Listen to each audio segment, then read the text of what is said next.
All right, I'll call the February 11th, 2015 Board of Commissioners to order. And the first item is public input. Good morning, Commissioners. Good morning, As Maureen. you all hopefully remember my name, I'm Maureen Spencer from the town of Effingham. I'm here for a couple of reasons. I know Chip was in last week talking about the group that we're going to have at Mountain View Community, the Irish group. Unfortunately, due to the snowstorm, we had to cancel it, so hopefully we're going to reschedule it because these guys are fantastic and cost a lot of money. Where'd they come from? All over. They're all from all. One's from I can't remember all the places. One's from Boston. They're all 4 from a different place. All in Carroll County? No, Boston is in Massachusetts, and they all get together. How did you cancel something like that? Where it was a lot of work. Open to the public? Yeah, a lot of telephone, a lot of email, a lot of on the web. And you people knew, would call in the nursing home. You knew some people that were coming then? Oh yeah, we had a pretty big crowd. Okay. So we're gonna, as far as I know, we haven't met yet again about it. So, but we're gonna. I know they're gonna try to reschedule it. Okay. So people were looking forward to it. Good. Maureen, I believe I went onto the Mountain View webpage and I couldn't see where anything. I would have thought it would have been the big banner. The concert is canceled. I would have thought so too. I don't believe it was on it at all. Really? Yeah. Oh, I can't control that. I just know that we worked our butts off to make sure it was when you're doing it the next time, assign someone the job of being in charge of the webpage so we can find out. Yeah. I just called up at about 5 o'clock and I said, they still don't have a concert? And they said, no, they can't. Yeah, see, unfortunately, because I work nights on weekends, I was either asleep or at work, so I only controlled who I emailed. So there's that, and then I was kind of hoping Howie was going to be here, but I just want to show you this. Our library director was looking for a Valentine project to do with the kids. So she thought, why don't we make Valentines for all the residents of Mountain View? So I just want to show you, packed in a little box. The kids, there were I don't know, 7 kids, and the rest of the adults wrote a cute little note. That's neat. And then made, these are just amazing to look at. Handmade, hand-decorated. It's wonderful. A Valentine for every resident and the staff at Mountain View. I mean, some of these are just... What age group were these kids? Elementary school. Oh. Yeah, they had a gluing fest. That's cute. But I mean, it's nice. Just, some of these are just, look at this. What is that one? I mean, look at the inside. Yeah. Isn't that cute? Yeah. So, plus they did it for the staff as well. So there's not only 103 for the residents, I think there's probably 20 more for the staff. And then they did some for, specifically for the guys, so there's a whole packet for the guys. So I just thought that was, being a trustee of the library, I just thought that was a marvelous idea and a really good community thing for them, community, whatever, what's the word I want? Community. So, effort. For them to do. How do they get thanked? I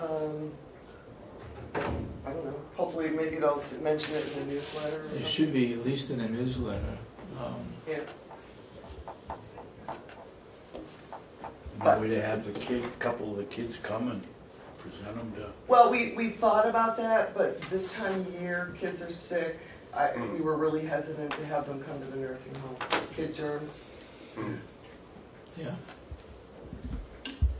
So Howie's up next, right, on your after public comment? Yes. Isn't he on the agenda? I was going to give them to him. I was sort of hoping he'd be here so I could present them to him. Well, we'll make time for that. He should be Oh, watching. there he is. Perfect timing. And then I did have one more thing I wanted to just bring up. It doesn't have anything to do with this. It's either coming in from the North Pole. Sorry. No, from the north.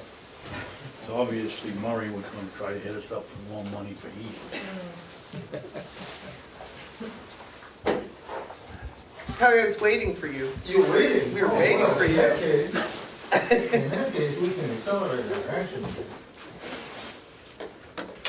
I was just showing the commissioners, the children of Effingham made Valentines for every resident at Mountain View. 103 Valentines. Well, not only that, they hand decorated them. They also made some for the staff. Isn't that wonderful? So I wanted to present this box to you to take back to the nursing home With grateful acknowledgement. to distribute. The only thing I want you to tell me is who can we thank in Effingham?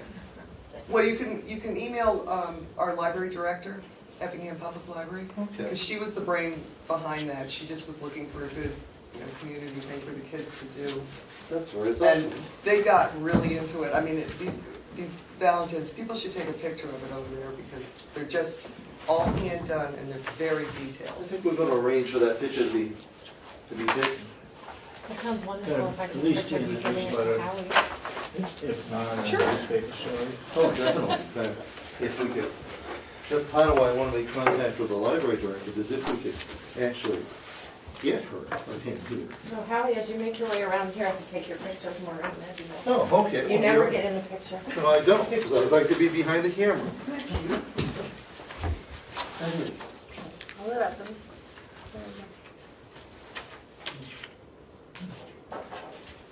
Aw, thank you. Thank you. And some of these are specifically for guys and they put them in a packet.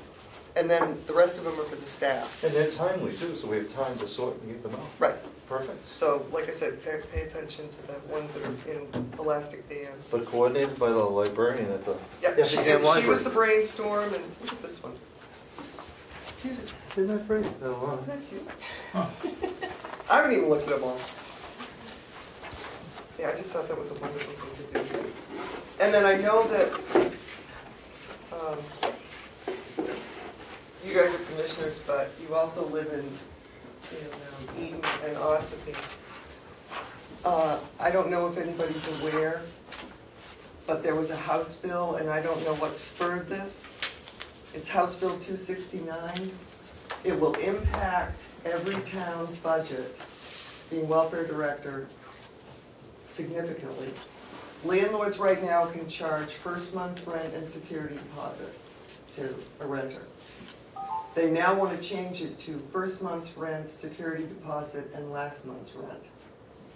Now, people coming to me for money to get in an apartment, I mean, it's a hefty, if you charge $1,000, $1,200 a month, that's a lot of money to come up with. And you're right, This is it'll affect gonna- every town. Oh my God, this is going to decimate people's budget, especially in a small town like Effingham. So I've written to I was sort of hoping Ed was here, but I guess he has a stand-in now. I've let him know, but you should contact all your reps, and I know they've already had the hearing on it, but we should definitely keep on track of this. Do you know what committee it went before, Maureen? No, I just found out about, I had just gotten an email from Angela Martin. She's from the NHLWAA Legislative Affairs Committee. What's that, the bill number 260? House Bill 269. 260. So that went from, in effect, 2 months to 3 months, right? Yes. Okay. And it takes effect of January of next year.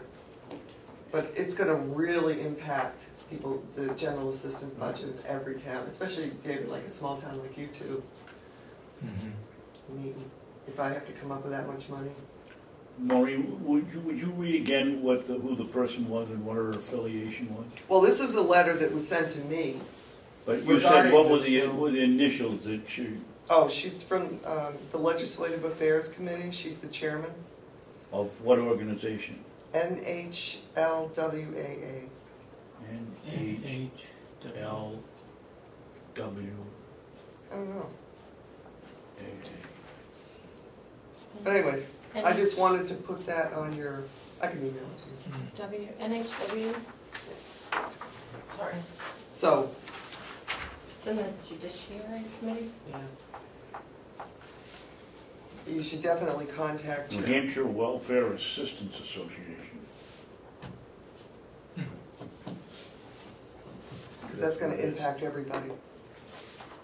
Big time. Yes. Why are they doing it? Are you? I don't know, I have no idea what spurred this. It sounds Maureen, like a if you're landlord protection bill.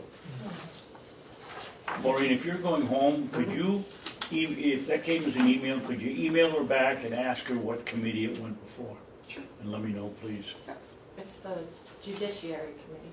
How do you know? I just looked it up. She's got a computer. Who's on, who's What did our you? rep on the I just looked up the tracking on the state website. Oh, okay, And okay. so it says the committee, House Judiciary, the Okay. last hearing was held on January 28th. And the status just says report filed. Yeah. No other- It says report filed. So what does that mean, David? To me, it means they haven't taken a vote, that they just filed, They just got minutes. finished hearing, doing Yeah, the hearings. they haven't on it. gone before, and they haven't exected to determine whether it's gonna be ITL or, Okay. we could ask Ed, Ed's on that committee. Right, well, he's my rep for Effingham, so. Mine too. Yeah, he and, is it Bill Nelson? Nelson, Avellino, and, Yeah, Bill And Nelson's Wright. our rep, Mhm. too. So I would be contacting them because, like I said, this is gonna be a huge impact on people's budgets. would you mind copying me Sure. or the board if you contact them? That's gonna be a real whack. I suppose people are leaving and not paying their last month's. But they have the security deposit.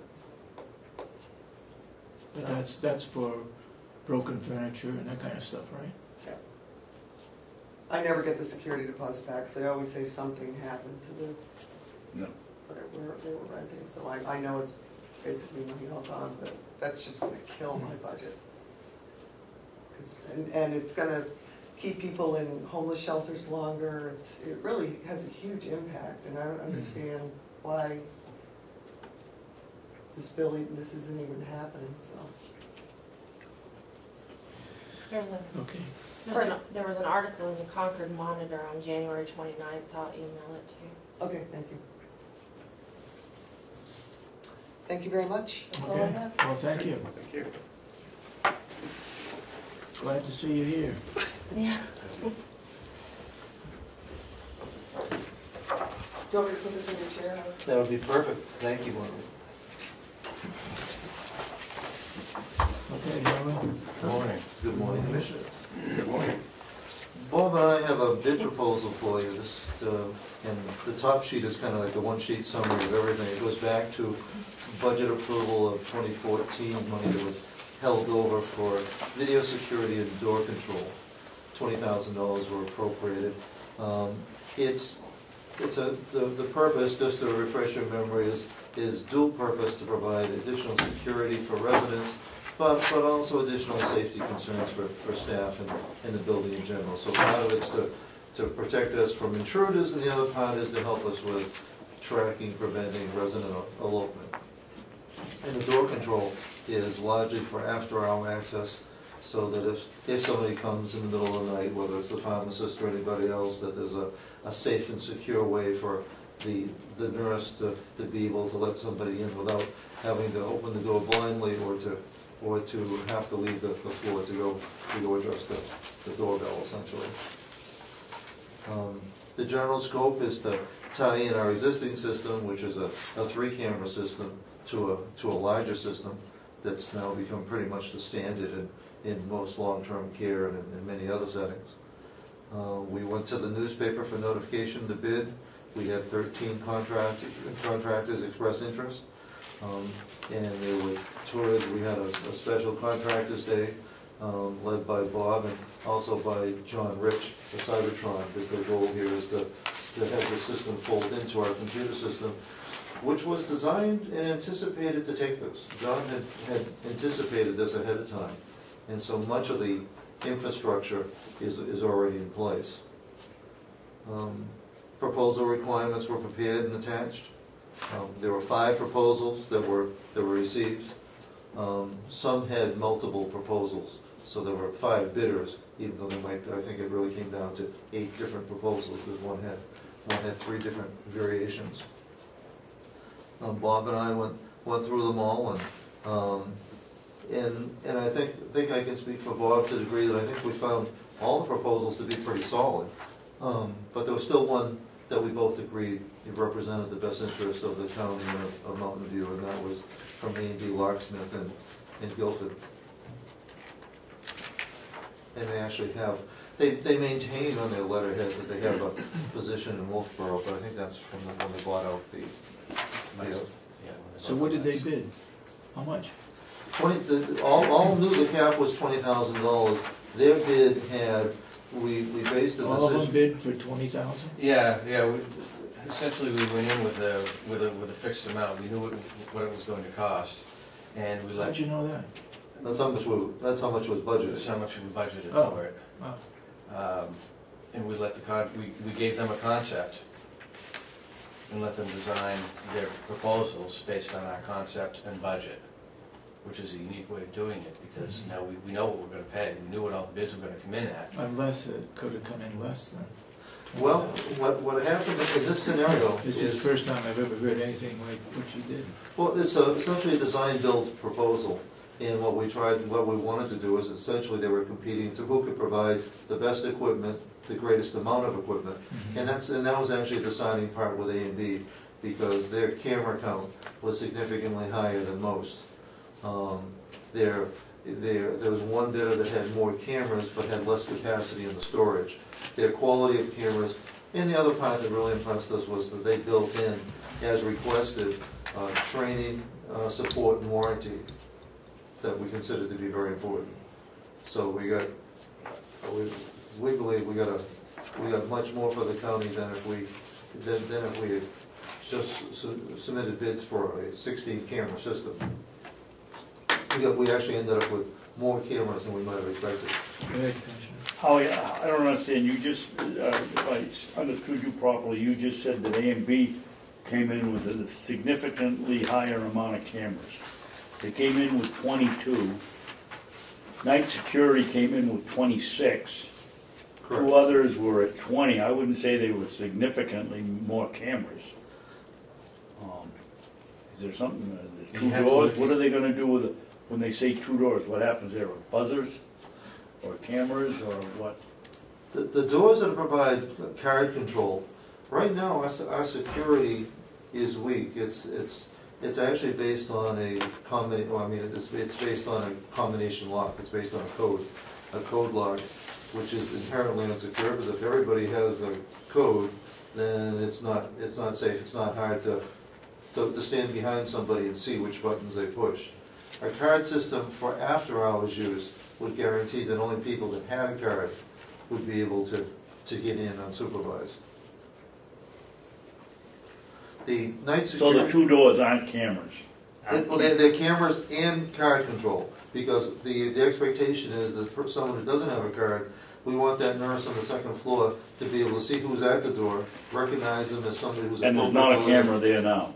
There's a camera, but it's not tied to the system. Okay.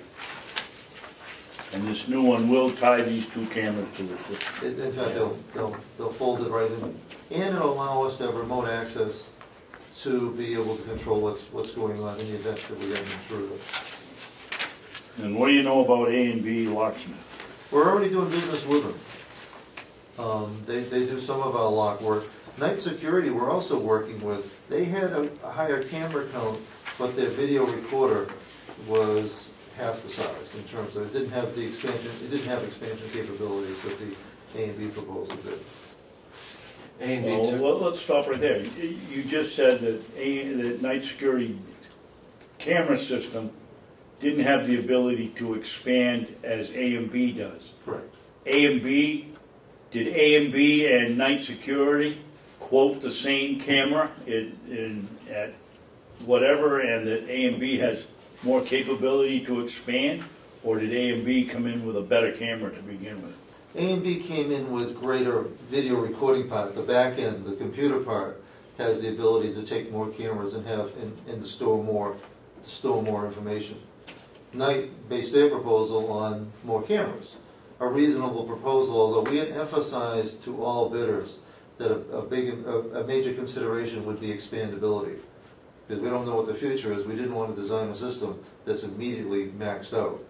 So we had It'll asked... be outdated by the time any additions. are Camera made. count wasn't our main item that we were looking for. We were looking for expandability, customer service, training, not the individual camera count. 26 cameras may be too much. We seem to think that we can do it for around in the low 20s, 20, 22 cameras, and A&B's proposal fit that bill. They gave us what we asked for. There were little discrepancies in all the other proposals, things that we weren't looking for, or they didn't provide things that we were looking for. A&B gave us the most well-rounded proposal for the same dollar value that everybody else was. And when did they get this information, Bob? Because there's nothing in the ad that training and the number of cameras are. We had a contractors' day, is how he was explaining Okay. earlier. So they, We had all- they all came in? All and they- came in here at the same time. Okay. We had to walk around for probably an hour or so at least. And that's included in your packet. Okay. So everybody was given the same opportunity, That's right. even though it isn't spelled out That's right. in the bid process. What, when you, under warranty, help me with it, one says, well, the ones that offered a warranty, the difference is, on your spreadsheet here is comprehensive versus yes. What's the difference between the four that have a comprehensive warranty and one has a yes for a warranty? What does that mean? I should have put comprehensive under A and B. Oh, Because they were, that's an editing error on my okay. part. So they're all offering the same warranty. They are, Okay. pretty much it's, you know, one year on all equipment. Got it. Looks to me like we're past the deadline. They had 90 days before they could withdraw. And it was back in, what, October? No, No. on the December 29th sheet that you have, you show withdrawal of any proposal is prohibited for a period of 90 days after the date of January 21st. So we go to February, March, April 20, so that if this process took longer, I just didn't want to be coming before you and then have them award a bid, then and say, oh, by the way, it's gone up by 10%. And where are you reading this, Howie? That on the December 29th, it should be the second sheet down, Okay. and it'd be the second paragraph down.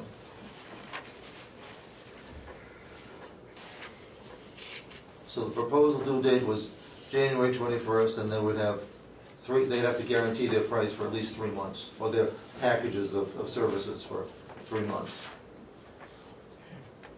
So these packages, that includes travel time, all of that, right? It's All inclusive. all inclusive. And it also includes any costs related to Cybertron. We didn't want to be getting separate bills from Cybertron for integrating the system. So they had to make their own arrangements with Cybertron so that we won't get surprised with, you know, Cybertron giving us a $500 bill to tie the system into theirs. Okay. So I think A&B, if I'm remembering right, budgeted or worked out a $500 contract with Cybertron to do this. Why you ask just proof of being bondable? Why would you want to bond these people for the size of this bid? The bondable part in this instance isn't for the responsibility for the contractor. It's because typically if people are doing any kind of security work, you want them to be bondable so that you don't have a fly-by-night coming in. And if they're not bondable, you don't want them having the codes, the access to security systems. Okay, so this is for security for personnel working on the job rather than bondable for the workmanship. Correct. It's not a performance bond. It's a performance bond would be separate. Performance bonds typically add about 1% to a total contract. It probably isn't, given that we're holding so much money back on payment, and it's a relatively small job, it wouldn't typically be needed. But being bondable for security work is reasonable, and I think virtually everybody we had no trouble with that at all. It essentially means they're vested. You also say all proposals must include timetable.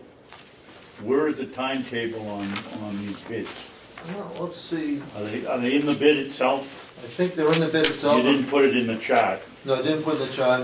Okay. Just wanted to be sure in doing that we didn't have anybody who's gonna start a job Yep. and drag it out. Or go do a job somewhere else and, But we even built in, requirements for installation quality and to be sure that they knew they were working in an occupied building. That, this is, and A and B knows us and understands that, so there was no, in fact, all of them took the time to look at that.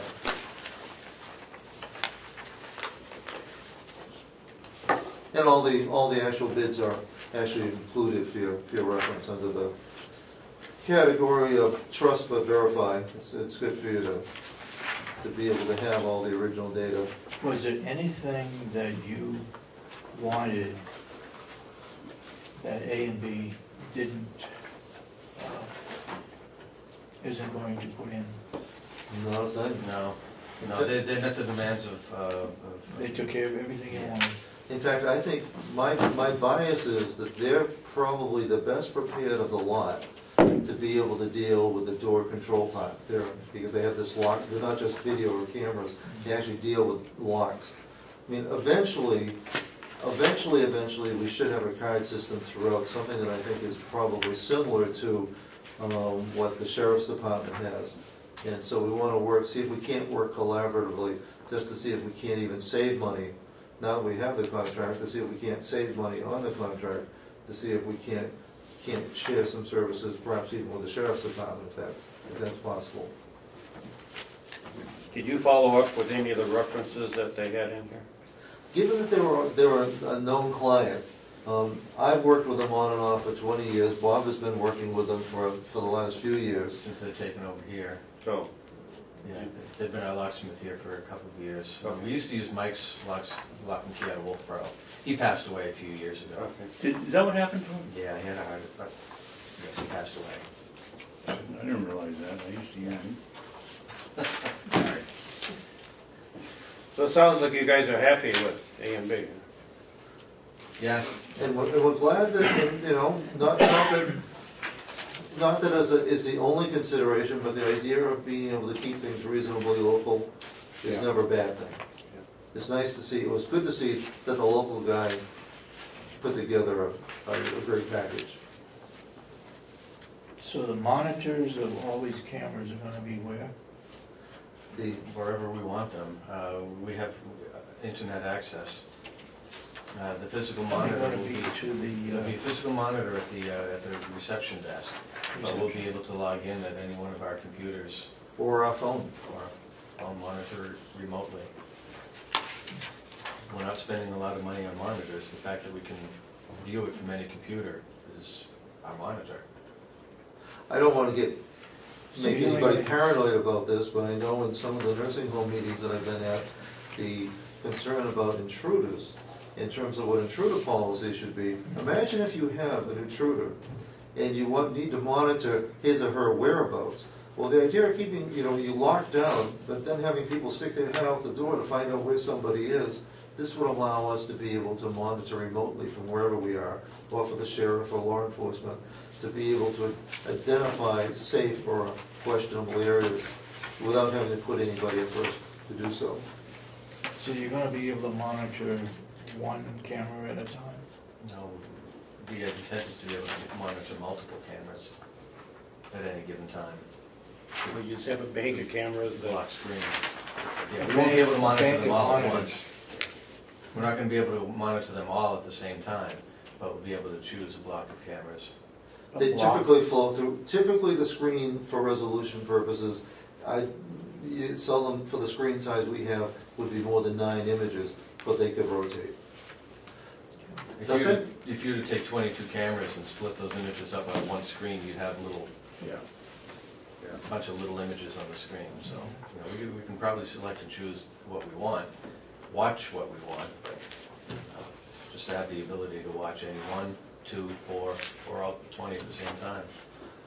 One of our biggest concerns when we talk about security is that the greatest rise in crime these days is drug-related crimes. nursing homes have a lot of scheduled narcotics. So is there any cameras where medications are being stored? There is not. So this won't help us with, or diversion isn't our primary concern. Our primary concern is somebody breaking and entering. And the biggest thing that we can do there isn't to try to catch somebody, it's to deter somebody from even trying.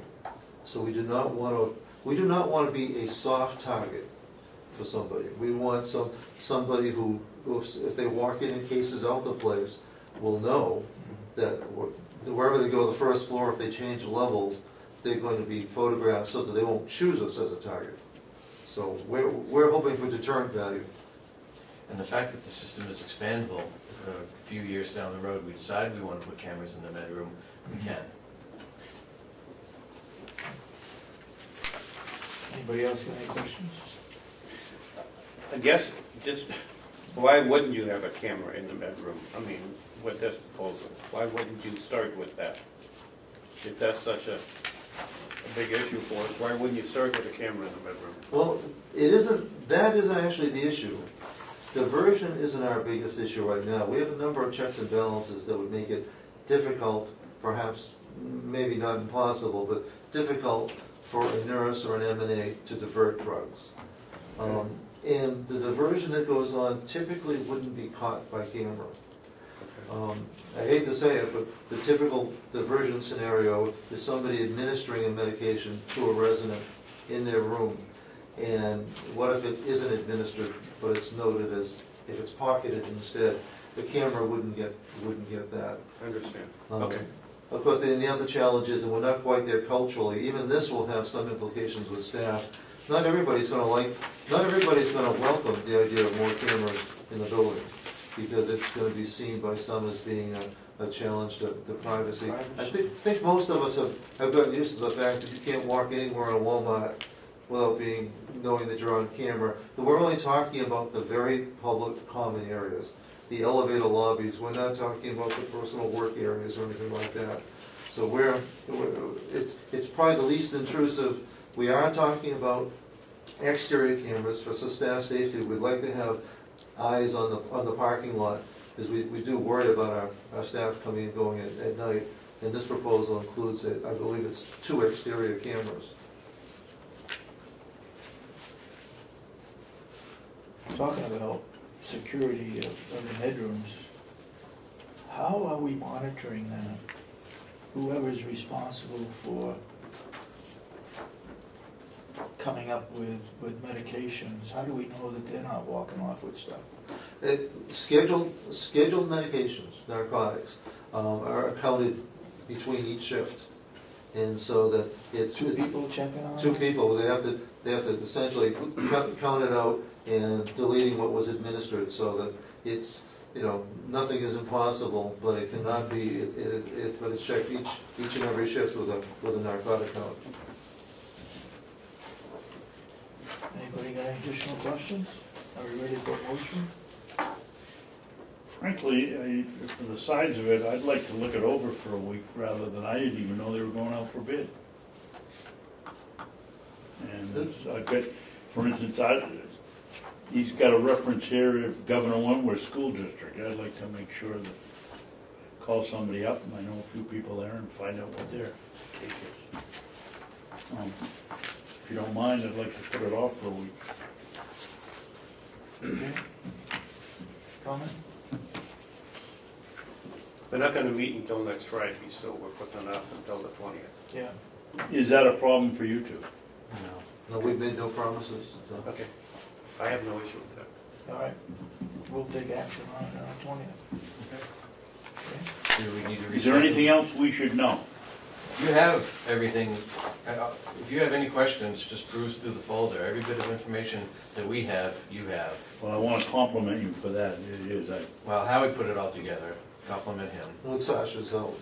Well, thank you, Howard. It bothers me something this size, and we get this bid here. It's one sheet of paper, and we do a lot of business with these people, and then you get the one that's this one here that's 7 or 8 pages. It's a low bidder, and it's going to be confusing. There's a lot of information. That's my whole life, so we can start from there. So. Do you want us to schedule it for the agenda for the meeting, or? Can we assume that we're gonna be on it? Yeah, we'll do it for whenever we're meeting, next week on Friday. Okay, I'll let you all know that. That's gonna be in the afternoon. The meeting starts at 1 on the 20th. And if we have any questions, we can talk to you about. Absolutely. I'll be out for a couple of days around this weekend. Okay, are we all set on that? All set. Bob, do we have a room over in the old nursing home that is moisture proof, that can be locked? Moisture proof. Well, It doesn't leak in on things? if you're County talking in regards to the attorney county is looking attorney, for he met with me last week. He did? We Okay. took a walk over there. We found a room that does not currently have a leak. Mm-hmm. It has a sprinkler system, so that may need to be addressed, because I know that you have a special fire suppression system in there. Yeah.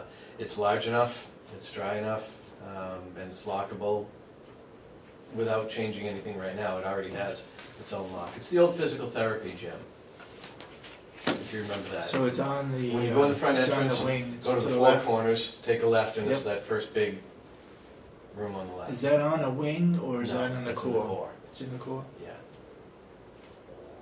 Well, I don't know, but I think the fire suppression is in our back room with all our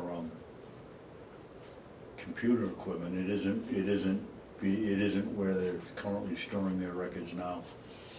I Oh, think here's there's the vault. there's a separation, there's a cage. I think. No, I'm just saying, but you seem concerned about fire suppression. Where they are now, I don't believe they have any either. Oh, No, I think they do. I think that's I think all they part of do. the Halon system. But yeah. it's not water. And so if they needed, But that's back in the vault. The ones he showed us were piled around his office, right? Oh, no, he's No, got, I'm talking about the vault. you ought to see the okay. vault. Okay. Yeah. So that is an issue. Yeah. Okay. Well, it could be. I'm not saying it is. You'd have to you and Tom would have to make that decision. Okay. All I'm doing is telling you that there's a wet sprinkler system in there now. And if something were to happen, all that paper would get wet. And it could occur even if the exposure is in another portion of the building. Correct. I mean, they're not segregated or zoned. You can't shut one off. well, no, sprinklers are inherently zoned.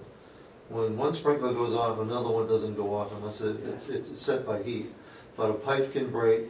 But Oh, okay. the poor man's solution to this is to have records off the floor by 3 inches, even on a pallet, and a tarp. Covered with a tarp. Covered with a tarp. It isn't elegant, but if it's pretty much for dead storage, it buys you safe time. Because when sprinklers go off, 15 gallons a minute, it's not going to puddle or pool above an inch or two.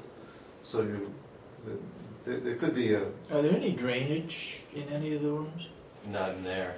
No floor drains in there. Are there floor drains in the other rooms? Where there's showers. Where the shower? Yeah. Tubs or showers. but it would always go out from underneath the door. So you would never be creating a bathtub effect if one sprinkler head or one pipe broke. Yeah, it's not like when you see in the movies, when one sprinkler head goes off, they all go off. No, it's only the one sprinkler head that's Oh, affected okay. by the So heat. when that goes when off. it says, when it calls for water, it doesn't set off a whole pipeline? Correct. That's right. Okay. And the county attorney was pleased with that Yes. room? Yes. Okay. Mr. Chairman, I have a couple of things to bring up here. Go ahead. That maybe should be on a work session, but we don't want them to come back. The first one is, Howie, you wrote us all about snow removal. Correct. Yeah. As I wrote back to Lynette, we're not living in Florida, and Will, the day you people were complaining, had 2 inmates to help him out along with his. And I suggested that one of the things, if we're not happy with too much snow in the front of the place, you have a maintenance crew over there that could go out and do the work too, if they're not. So, you know, there's nothing Will can do if there's slush out here. He does the best he can. And, Well, there's absolutely no question, but Will and Wayne are, you couldn't ask for 2 guys that are more adaptable, flexible, or willing. It's it really comes down to whether or not the standard is hard pack or bare pavement. Any kind of hard pack is going to be a slip, a slip and fall risk. The standard, and I know it's been the standard here, but the standard in the outside world, whether it's Dunkin' Donuts, Walmart, or job lots, is increasingly bare pavement. So it isn't their workout. Quite frankly, and Will and I have met, it's the only way to really solve that is it's a matter of salt. Now, we've got salt, we've got the expensive stuff so that it doesn't affect the lawn. Oh, the walkways are fine. The house of corrections, the walkways, the house of corrections, and Bob and his guys also help out. The walkways are fine. Okay. It's really the parking lot for staff and visitors that are walking from their cars. That's an issue. Now, what the standard should be, I don't know, but given that we have had some staff falls, we wanted just to bring it to your attention. He adds salt to the sand. Yeah. Maybe But not it doesn't clean it out completely. The salt in the sand is what you put on afterwards for traction. What the state towns, apparently the courthouse does, is oftentimes at the start of a storm, you put down salt to keep it from getting hard pack, and it allows you to scrape to the bare pavement. And, But the issue is, Howie, is that the courthouse, they're not there 24 hours a day. When you get a wet snow and you have people coming in for all 3 shifts, and you start driving over that wet snow to get to work or to leave to work, it instantly turns to ice. It packs down, and if it's the right temperature, I don't care what you put on it, it instantly turns to ice. our parking lot is a challenge. Yeah. And kudos to Will and Wayne and his crew. They do the best with what they have. I don't think it's reasonable for us to have all these parking lots down to bare pavement. I don't buy that. Maybe we can have a parking lot for visitors down to bare pavement, but people that work here, they know they live in New England.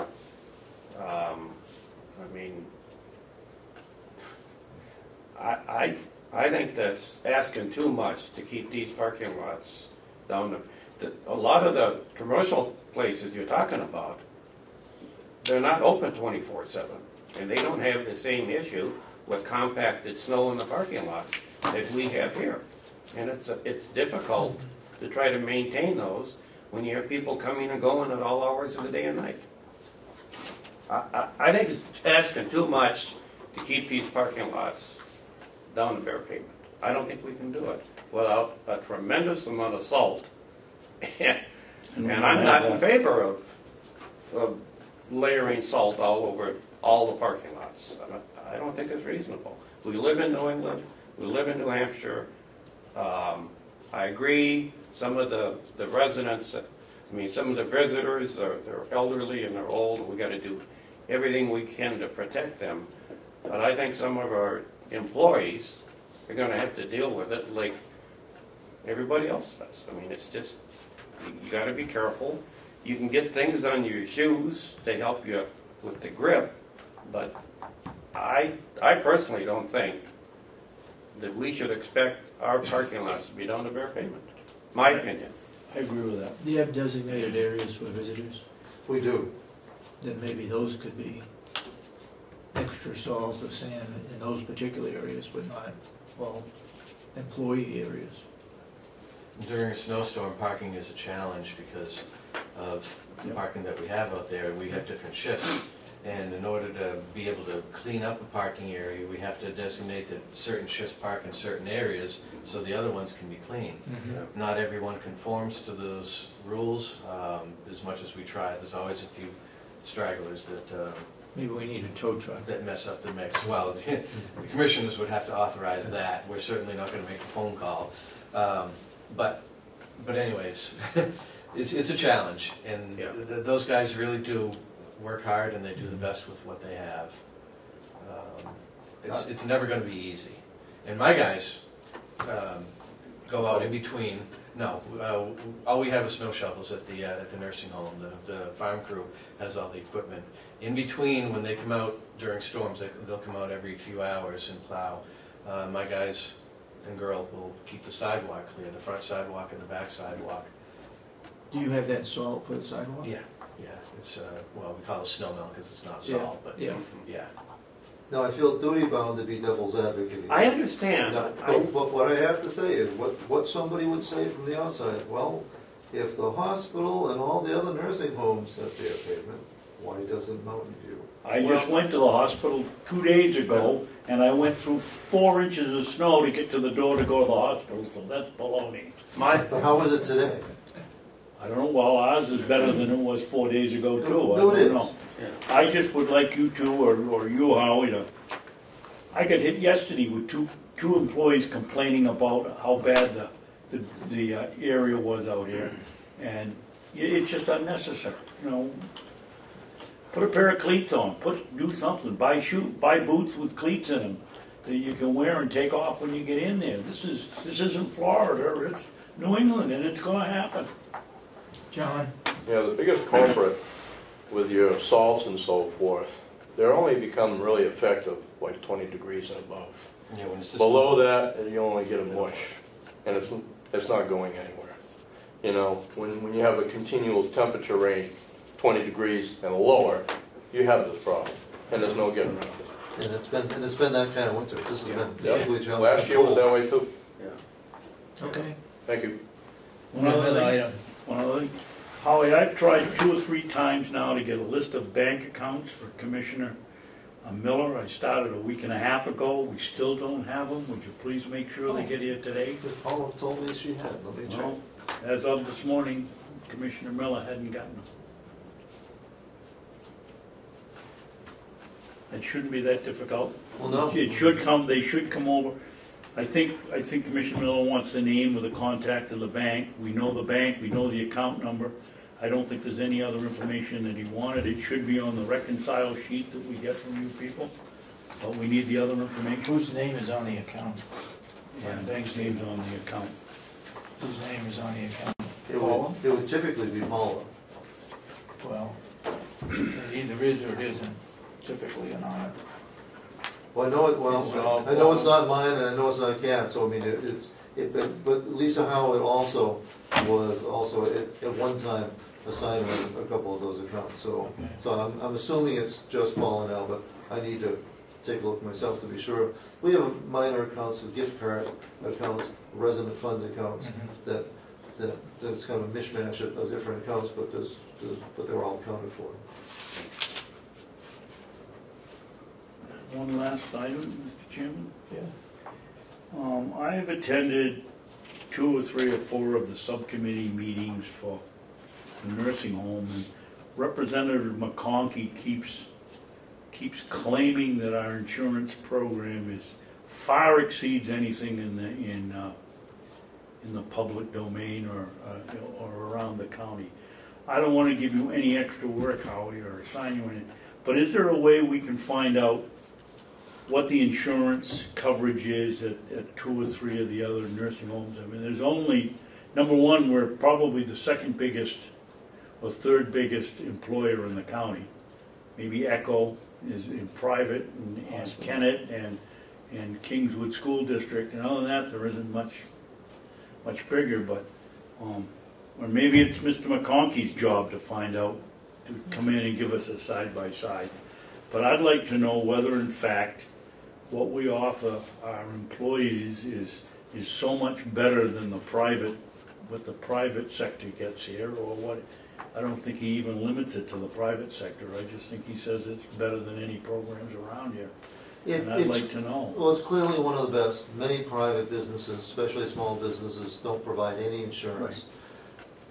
But that's not a fair comparison when No. we've got 360 employees against But somebody with 2 or 3. But that isn't what he's comparing it against.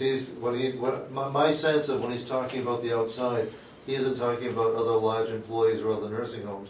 He's talking about other businesses, Yeah, small that's businesses. what I get too. And they seldom provide instant family coverage, day one family coverage. So on the one hand, he's right. On the other hand, it's not an apples for apples comparison. Our plan is about the same, doesn't exceed other county home by any means, and we're roughly comparable with other large employers. So in that realm, I feel comfortable that we're not overpaying. I think your affiliate could come up with a survey for health insurance for nursing homes. Well, in fact, we've already done that, and ours is, they all vary a little bit in some degrees, in terms of some are 70%, 80%, but that isn't what really matters. Truth is, from the insurance company's perspective, it isn't what percentage you pay, it's the deductible at the back end that controls utilization. Ours is comparable. It's not in the high side. It's at the, if it's anywhere near, as I can tell from the affiliates, because they're all a little different, we might even be a little bit at the low side, but not bad. But still, it's still certainly good coverage. Is he aware that with the union contracts that we've negotiated a different health policy? Well, and I think that's part. I was at that meeting and I couldn't tell him all the specifics, but we certainly told him some about the lower rate as a result of a higher deductible. And I don't think, excuse me, Mr. Chairman, but I don't think Mr. McConkey's talking about other nursing homes in the county. He's very specific about his accusations that our program in the county is much better than anybody else's. And that's why I think we ought to check with maybe Echo as a large private employer, and then I guess the rest of them are public, the hospitals, the nursing homes, and the schools. Well, now coming out of Friday's meeting with the subcommittee, they had more discussion about health insurance, and they actually asked me to ask Gwinnett for things that were unrelated to the budget, but were of concern to the delegation in terms of, was insurance put out to bid? Is there opportunity with the Affordable Care Act to have 2 tiers of staff members, protect the benefits for existing staff members? Could new staff be brought in under different terms, perhaps not as rich? Things of a general nature like that. So I think he's, I shouldn't speak for what he thinks. I think the committee is thinking more in terms of, well, they realize it was negotiated, but they're trying to figure out, well, what should be negotiated in the future. Well, I think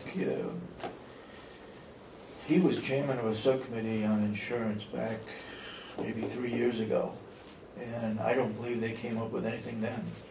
He was the chairman of it, and I know they met, but I don't think, the only thing but you're right, he was.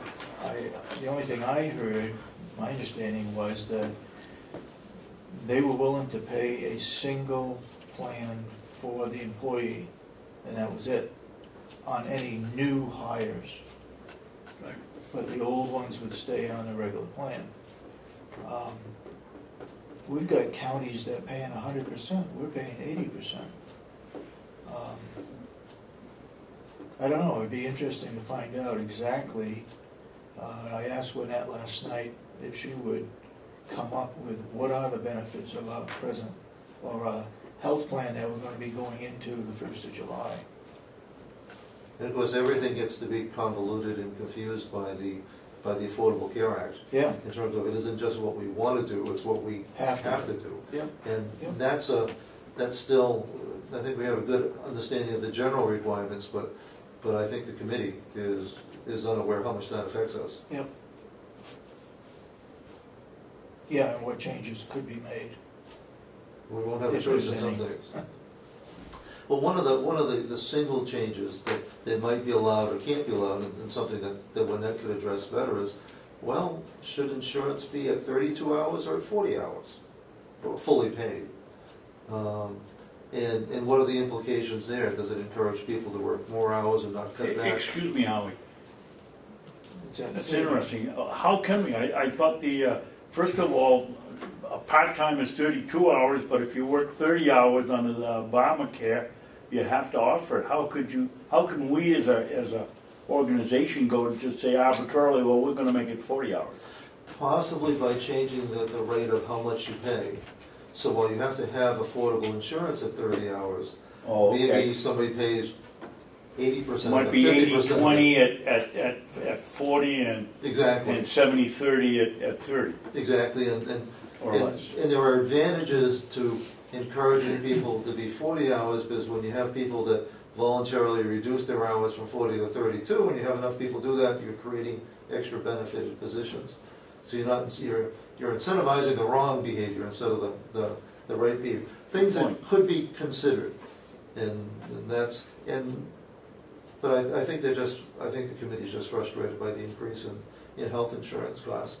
But if you look at the health insurance, if we pay 80%, but we're all the time hiring new people, and new people may not be on their spouses like several people are, so our cost goes up. I don't know of any health benefit plan or any town or city or school where health benefits or health premiums are not going up. They are going up. They are. They absolutely are. And so the idea of level funded for healthcare is not reasonable. I certainly don't think so, especially given the Affordable Care Act, which is going to bring more people. For us, at Mountain View, we've had non-benefited employees that we've sometimes called per diems. Under the Affordable Care Act, they will necessarily become regularly scheduled, some of whom will become benefited staff members. So, and we know that. And there's nothing we can do about that. The Affordable Care Act demands that. And so we budgeted for that. The committee right now has as of Friday, reduced the medical insurance expense to not more than what it was for the actual 2014, Yeah, which isn't supportable or sustainable. right. But they are meeting again, I believe it's next Thursday in Concord. Yeah, why did they give a reason for meeting in Concord? I assume, my assumption is that there's a that they had to make a report for the full delegation shortly thereafter, and they just wanted to meet when it was convenient. But I'm not sure when the full delegation is meeting. The 20th. The 20th. So I think they wanted to meet, they needed to have a meeting prior to that in order to have a report. And so they... Is that a move for openness? Seems to me if they hold it down in Concord when nobody can get there. Or if all of us go, it's gonna cost the county a lot of money. Right, we'll have to take 3 cars because Ed wouldn't want us riding together.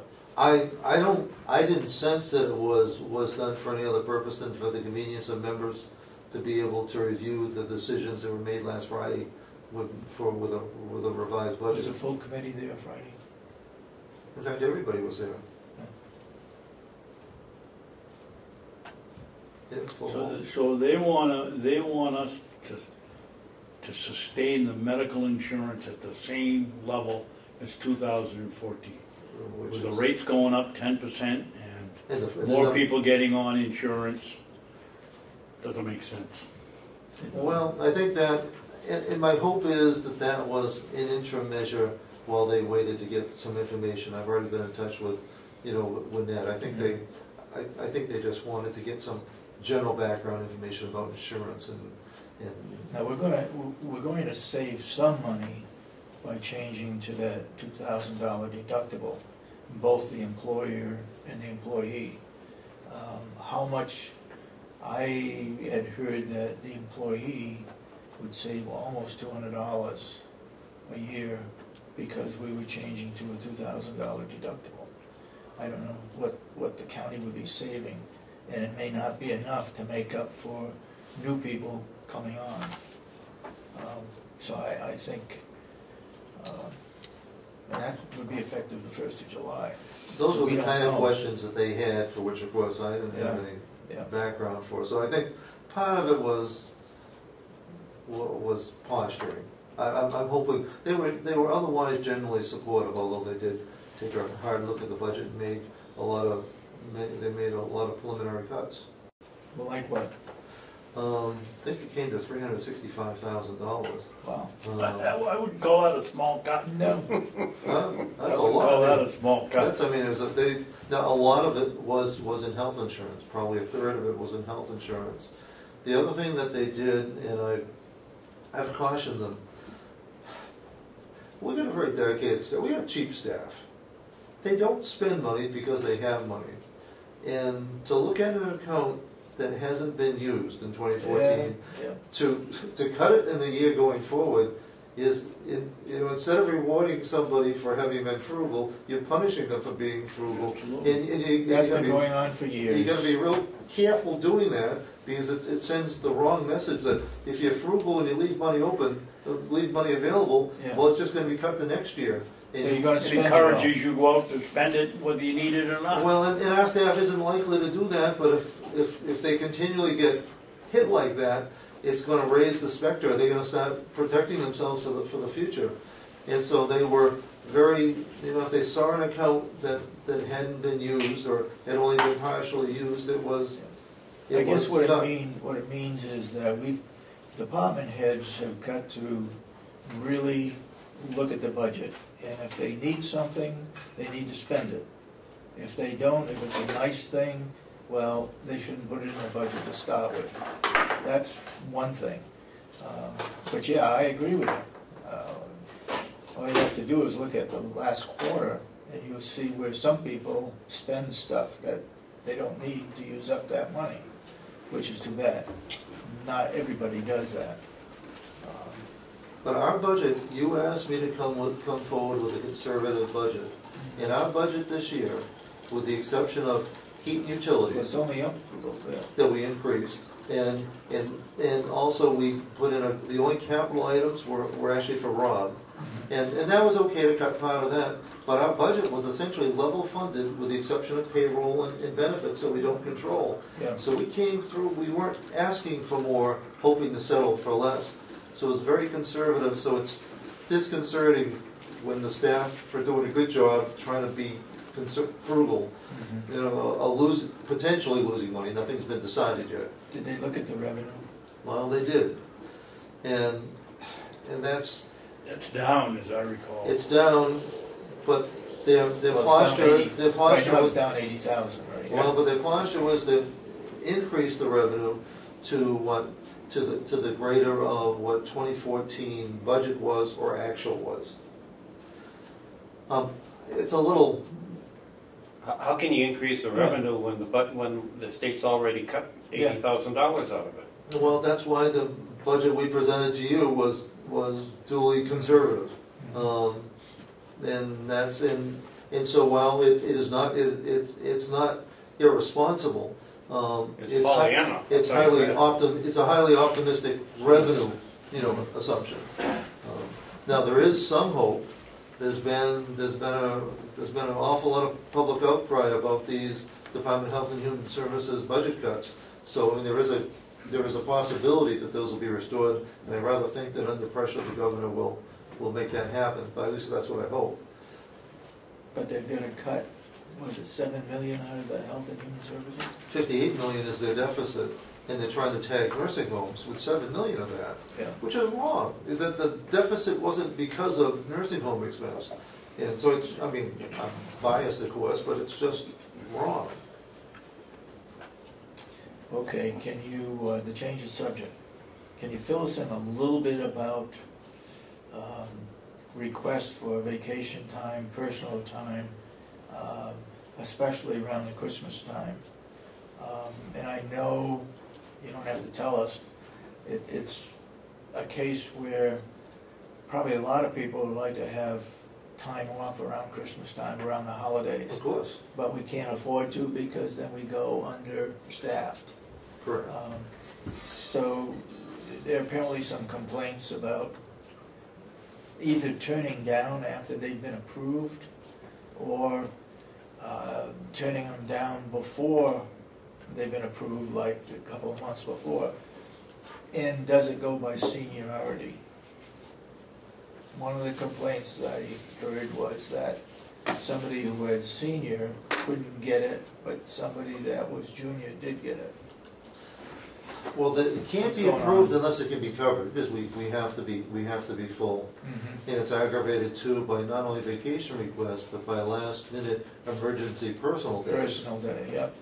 Which, when someone gives you 2 hours notice, and it's not an emergency, it's hard to give them the day off. Yeah. No, there's never been an incident that I'm aware of where there's ever been any kind of emergency or critical situation where time off hasn't been Is granted. Lori the only one that's responsible for given days off?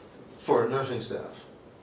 Each department, Bob for maintenance and you know, Susan for recreation and Rob for dining. But they're all consistent. It's only been an issue with nursing. There's been a question or two in terms of recreation, but even then in housekeeping, but largely nursing. You know, to give somebody an emergency day off for a Super Bowl, just, you know, you like to, you know, but Yeah. you just can't. And we had a request, Yeah. you know, for Super Bowl Sunday. And, you know, and it was a part-time person's schedule for it at the last minute. And especially when people, typically, the best way to be sure of getting the time off when you need to make a schedule change is to find somebody to take your place. It makes it easy. I mean, then there's no question about it. You need the day off, you swap with somebody else, Lori or any department head is gonna say yes. Well, that hasn't happened. Okay. Mr. No. Chairman, I was just looking at your minutes of December 17th, and the nursing director said that after sometime in the beginning of this year, a committee was going to be formed to, including staff, to develop policies about time off requests around holiday periods. So just to remind you that. Okay. And those discussions have started. You know, one thing that we're looking at is borrowing heavily from what other places do, or even what our own departments do. Rob, dining services, you don't take time off, you know, between Thanksgiving and Christmas because of the holidays. Other places, and one thing that seems to be agreeable here is that people would need to work Christmas or Thanksgiving, and that's been, and that has, we've had some people, you know, especially in nursing, that are used to getting both off and getting the week off between Christmas and New Year's, and they feel entitled to that. And we've had a lot of pushback as Lori's tried to be fair about. So Lori's the one that gets hit. She's in the hot seat. Well, she has the most staff, and it's three shifts of staff, and it's 7 days of staff, and it's. But she has the ones that are most important. Well, it's the most critical. I mean, you know, you could theoretically suspend, you know, inactivity. You shouldn't, but we could. But you can't suspend basic care. We can't run short. Yeah. And it has not been, and we have never, and Lori's been under no pressure. None of this has been a cost savings move. We've done whatever we could by offering incentive, by offering overtime, and even reluctantly looking to agency. So when somebody's had a request, every effort has been made to find a way to address it. How does that get communicated to the rest of the staff? Well, Lori's communicating it directly with all staff that are Because saying. it looks like to me Lori's getting hit, and it may not be her fault. But if it's not her fault, then the reasons need to be given out as to why they didn't get their time off. Well, there are times when we're not comfortable that the union is accurately reflecting different things, and it's getting characterized as being different. There's sometimes people want to say that the usual and customary, past practice, has always been. Well, past practice tends to be very selectively enforced in terms of, or remembered, in terms of, and we've also had major concern on the part of staff that, if everything is seniority based, what does that say to the new staff who will never get their chance to ever get in? You're right. And so not all staff are on the same page, union or not union, in terms of what's fair. I guess I would hope that there's no favorites over there, that because people did something some other time, now they're going to get the time off. Well, see, it doesn't look good. That's what we're bumping up against, and that's what Lori has changed. She's starting with a clean sheet. She doesn't know what the old story is, and treating everybody fairly. And fair is a relative term. If you've always received favorable treatment, it seems very unfair when you don't get what you've been getting, even if you shouldn't have. And I think that's a part of it. Well, you need to give her some warm fuzzies probably once in a while. Oh, no, because I think she's getting hit. And I know we have a meeting coming up next Wednesday, I believe. Yeah. Where hopefully that'll, because we at issue too is the collective bargaining agreement, And sometimes you're saying, well, you're being arbitrary and enforcing the rules. Well, my appeal to the union is that if you don't want us to use the collective bargaining agreement, tell us what parts we can disregard, but you can't selectively, we can't selectively pick and choose, because that's wrong. And quite frankly, the collective bargaining agreement exists for the benefit of the union. Yeah. We have non-union employees for which we don't have that, and we don't have that problem. If they have it, they've negotiated it, we found we are duty-bound to abide by it. It hasn't always been carefully adhered to before. And so now we're confronted with that, but We seem to be doing that all the time, well, going back to where it should be, and then that creates problems. but that's, if I we agree. have It it, has we to go have to, back, and we it has to have get to live with straightened it. out. Right. If you're hearing complaints, it probably means that she's setting a standard and adhering to it. Yeah, Doing I her agree. job. That's why she needs to be given some warm fuzzies once in a while, because she is trying to go by the She's going by, letter of the union contract and whatever else. and yet being compassionate about it is, even in those situations where we have to I'm not sure you can deny a be. grievance, we still want to hear the reasons and the Yeah. concerns. So she's not dismissing people because it's a rule. She's abiding by the rule, but listening to the concerns so that all the staff understand it. But not, it's hard to understand something when you don't get the answer that you want. Yeah. I understand. Go ahead. One last thing from Mr. Murray. Yeah. Bob, we finally finished the project of taking down the two wings, which originally was gonna cost us $500,000, ended up costing us $512,000 because there were more than asbestos than expected. And a really thick concrete roof. For the $500,000 we spent to take down these two wings, are you satisfied? Nobody's come in and said whether they've done a good job or a bad job, or if everything went smoothly? Are we all set? I think that that Excel Construction did a fine job for us. Okay. Yeah, yes, I think we spent a lot of money on it. As a taxpayer, I'm abhorred at the amount of money that we spent on taking down those two wings. Well, I am too, as a commissioner. But as far as the job that was done, they did a good job for us, and So we're all set, no leaks, no cracks, no... well, I do have a small leak that I'm going to be addressing, but it's minor, and That'll be covered by Excel? yeah, it'll be covered. Okay. It's not a big deal, and they've got to come back and do some hydro seeding in the springtime, paint the door, a few things that they couldn't finish up before the cold weather set in. But overall, you're satisfied with the job? Yeah, they did what we asked them to do. What happened with all the debris from those two wings? Was it all The trucked down demolition the company took it away. They hauled it off? They hauled it off, they separated it, they picked the metals out of it that they wanted, and, Okay. yeah. They had a line of dump trucks out here that they were filling. As a matter of fact, that demolition company, Denley Demolition, I was amazed at the job that they did. They were neat, they were clean, they were thorough, meticulous. I don't have a bad word to say about Where are they from? Let's give them a little PR. I'm not sure of the town that they're from, I can't recall. But it was, And they were braver than I am to put those bobcats on the roof. yeah. Did they really? Oh, yeah. Why they didn't back over the edge, I mean, but they did a great job. Bullshit was looking the other way. Yeah, $500,000? No, $500,000 plus 13,000. Unbelievable. Yep. So they put those machinery on the roof, so what you're saying is the roof wasn't that bad after all? Well, it might You not would have been have to say there wonderful, wasn't a but it was wrong. structural problem. Sorry. It wasn't falling down is what It was built to put a second floor on it. Yeah, They're from Fremont, New Hampshire. okay. How'd you get that information so quick? Because Commissioner Babson got Wi-Fi Because put in Commissioner there? Babson got Wi-Fi in Thank the you. room. How about the laundry? The laundry's sufficient? The Yeah, way it was I check in with them every week, ask them if there's anything that we can do for them. It took a couple of weeks to get the shelving where they wanted, get things sorted out, but I think the laundry people are very happy with the arrangement that we have now. Okay. Bob, how about the cost of propane versus the cost of pellets?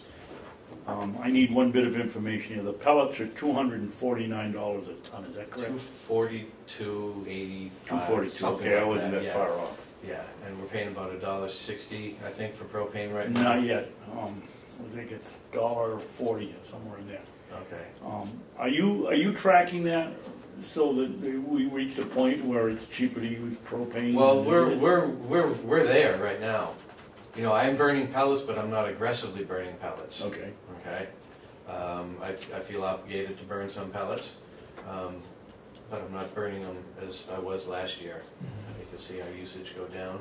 I think propane costs are cheap right now, and we're there. Well, how do you do the conversion, Bob, Yeah. to compare propane to pellets? I mean, if propane was, say, $1.35 a gallon, then what would pellets have to be at to be cheaper than propane? Well, guess? there's a lot of variables in the equation, but I basically figure out the BTU content and what it costs per BTU. Okay. And in order for us to do better on pellets right now, at the $240-something that we're paying for pellets, I think propane would have to be approaching $1.70. Okay. And why do you feel obligated? Because we asked for a quote for 400 tons and you want to keep the pellet people interested? Pretty much. Okay. Yeah, I think we need to still generate business with them for them to Stay in business. yeah, sell us pellets next year. I don't want to order 400 tons of pellets and then decide we're not going to use any because propane's cheaper. I think we'd still need to burn some.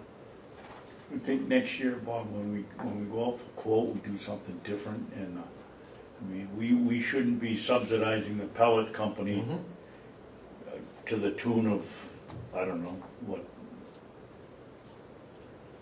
40 or 50 cents a, that's not right, $40 or $50 a ton, because we told them, but maybe next time we tell them it could be anywhere from 0 to 400. This has been our history for the last 3 years. Propane goes down, we're not gonna buy as much. Propane goes up, we're gonna buy more. Sure. That's good wording that could go into a bid. A bid offer, a bid request. We learn from these things, and I really think we gotta do something in this case, because you're right, we've got an obligation. We told them we were gonna burn 400, and they agreed to, what, 380 or 370 if we went that low? And, well, no, actually, there is no penalty no for lower overage. limit, I forget. There's no penalty for overage, there's no penalty for underage. So, you know, if you go by the definition of the wording, you know, we could burn 100 tons of pellets and not get a penalty, but I'm sorry, I don't think that's right. We told them we were going to buy 500 pellets, 400 tons, if we buy 300 tons, sure, we're close. If we buy 250 tons, we're close, but to say that we're going to buy that many and not buy any at all, I don't think that's right. That's right, you're right. What are you assuming for BTUs on propane? Is that about 87,000, 90,000? What's that? Propane is 94,000. 94,000? 94,000 per gallon. Okay. But then you got to take efficiencies. Propane burns more efficiently than the pellets. Yeah. There's a lot of variables. All I can do is get a ballpark. Yeah. Okay. Are we creating a lot of ash from the pellet furnaces? Every silo full of 30 tons of pellets creates approximately 50 gallons of ash. Not much at all. That's an ash can full. Yeah, 55-gallon drum. That's remarkable. Not quite full. That's What do you do with it? incredible. You give it to Will to I spray? give it to the farm and they take it and Okay. put it in the field. Bob, what did you say? 94,000 BTUs per gallon of propane. What do you have for pellets? I think it's 7,000 BTUs per. 70,000? No.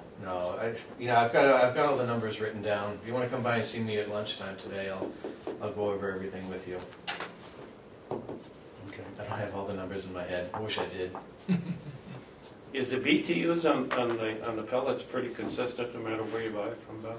Well, where you buy them from, you're going to get different blends. So Okay. BTUs are going to be off. But since we try to stay with the same supplier, they're always pretty close. Okay. We actually have Bob's got a very specific mix of hardwood, softwood, but it's all pretty much down to a science in terms of what we get for pellets. Yeah.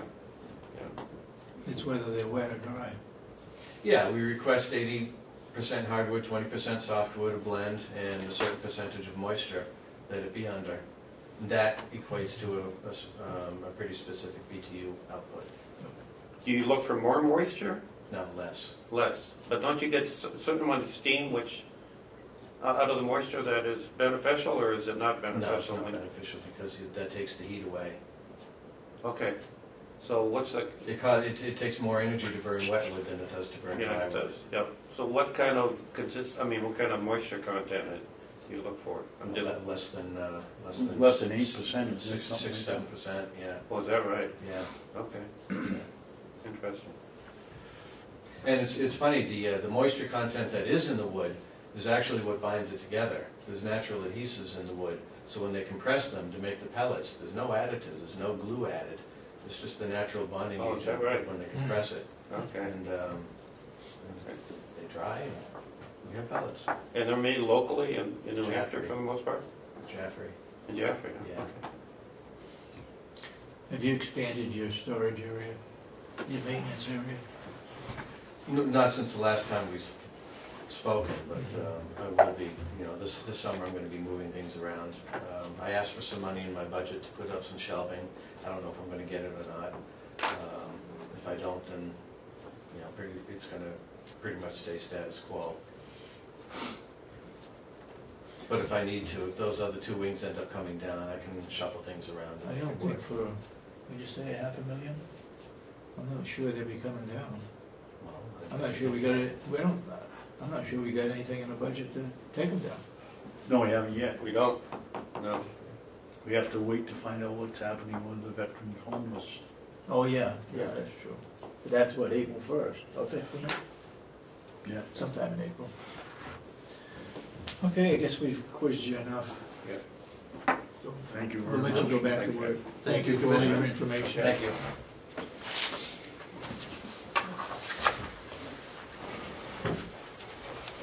Apparently, Mrs. Hamilton It's not coming. forgot the appointment. No, said- Cheryl came up and said she had to cancel. Valentine's. Oh, did she? Yeah, right at the very beginning. That's right. Yeah. Did everybody get a copy of the, Yes. Yeah. is everybody comfortable with the new, with the changes? I haven't read the whole thing. Okay. I did get it online last night. Do We, you think it covers, the only thing you look at, Dave, is different is the red. yeah. Is the what? Is the red on the front page. That's where, Yeah. unless, Well, that's what she made, but you and she made. No, that's, others. no, we talked about it, those are the changes. We added those sentences, and then if you see on page 3, we dropped it to 20 pounds instead of 50. Yeah, So we didn't disqualify women for this job then we took out the oh, I missed full-time. that, okay. Okay, and then the back, we dropped it to a bachelor's and put it up to 10 years worth of experience. yeah. So I'm, Do you think Jenny, you think that you wanted more administrative in there? You well, think that covers it? yeah, I'm happy with it. I would have liked more administrative in here, but it certainly doesn't say that this position couldn't evolve into more of an administrative job. Our biggest concern right now is to get the finances in order. Yep. This position would do that, and if we get the right individual in there, that individual could start assuming some more administrative roles. So, yeah, I think I job owned enough on it, and I'm happy with it. I wanted more, but I'm happy with it. I'm not gonna argue anymore. And they struck out, we talked about it being a salary position. Yeah, you and see that work the work- schedule? That's gone. That's gone. Yeah, I don't have a problem with it. I don't either. No. We're supposed to be submitting this, or reviewing this, I think on Monday. And the subcommittee isn't, my understanding is that this is what Karen Umberger wanted to review at the next subcommittee meeting. She does have one on Friday. at Is it 10 this o'clock. Friday? Yeah. This Friday, okay, so we're ready for that meeting then. I would suggest that we send this out today. Okay, I'll make a motion that we accept the the new job description for a financial, Chief Financial Officer. chief financial officer. Are we gonna stay with, okay. I'll second it. Are we gonna stay Discussion. with that title? Yeah, that's fine, that's fine. We get a second? I second it. Okay. Yeah. Okay. I think it's important that subcommittee knows that we have agreed on Yep. Mhm. Yeah. a position. And we've discussed it at length, and I'm comfortable with it. I think it's exactly what we need to respond to the performance audit and start straightening up some of the Mhm. deficiencies that they pointed out. Okay. All those in support of the motion, say aye. Aye. All right. And so voted. And we'll send that out to the subcommittee for Friday. For Friday's meeting, we'll have extra copies for it too. Regarding Friday, what else do we need to do for Friday? There are 3 committees that are meeting.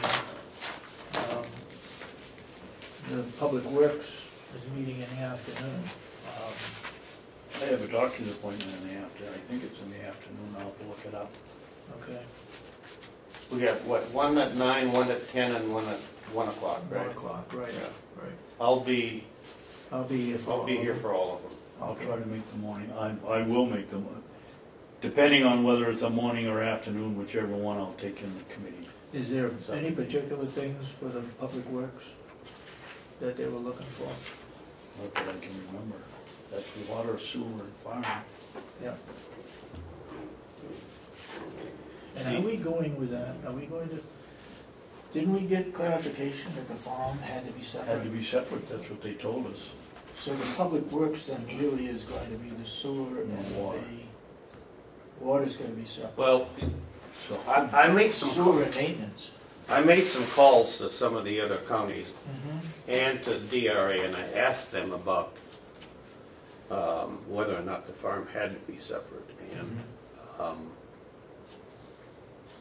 the state really doesn't care, and there's only a couple farms left in the county structure, so it's really however allows us to manage it the best. It's more our option than I think anything else. on reporting, that report that has to go in the first of that's what Steve December. Hamilton told me, that farming has to be on that Yeah. line, Has has to to be be separate. separate. Yeah.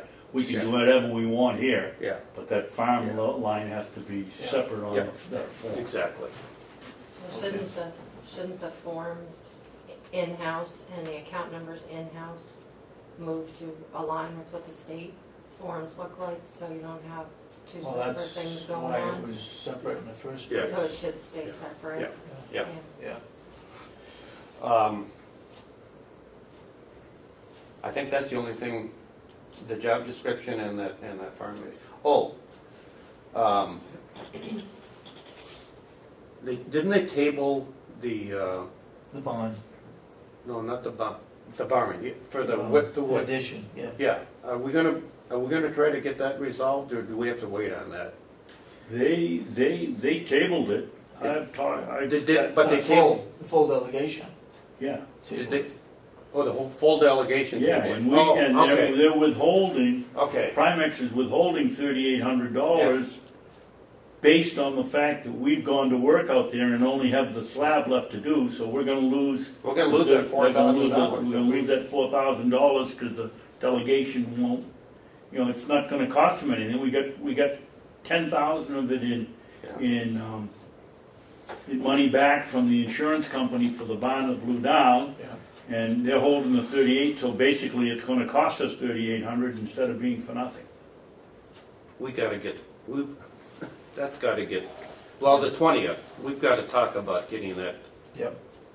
back on track so we can resolve that. So we don't lose 4,000. Yeah. Right.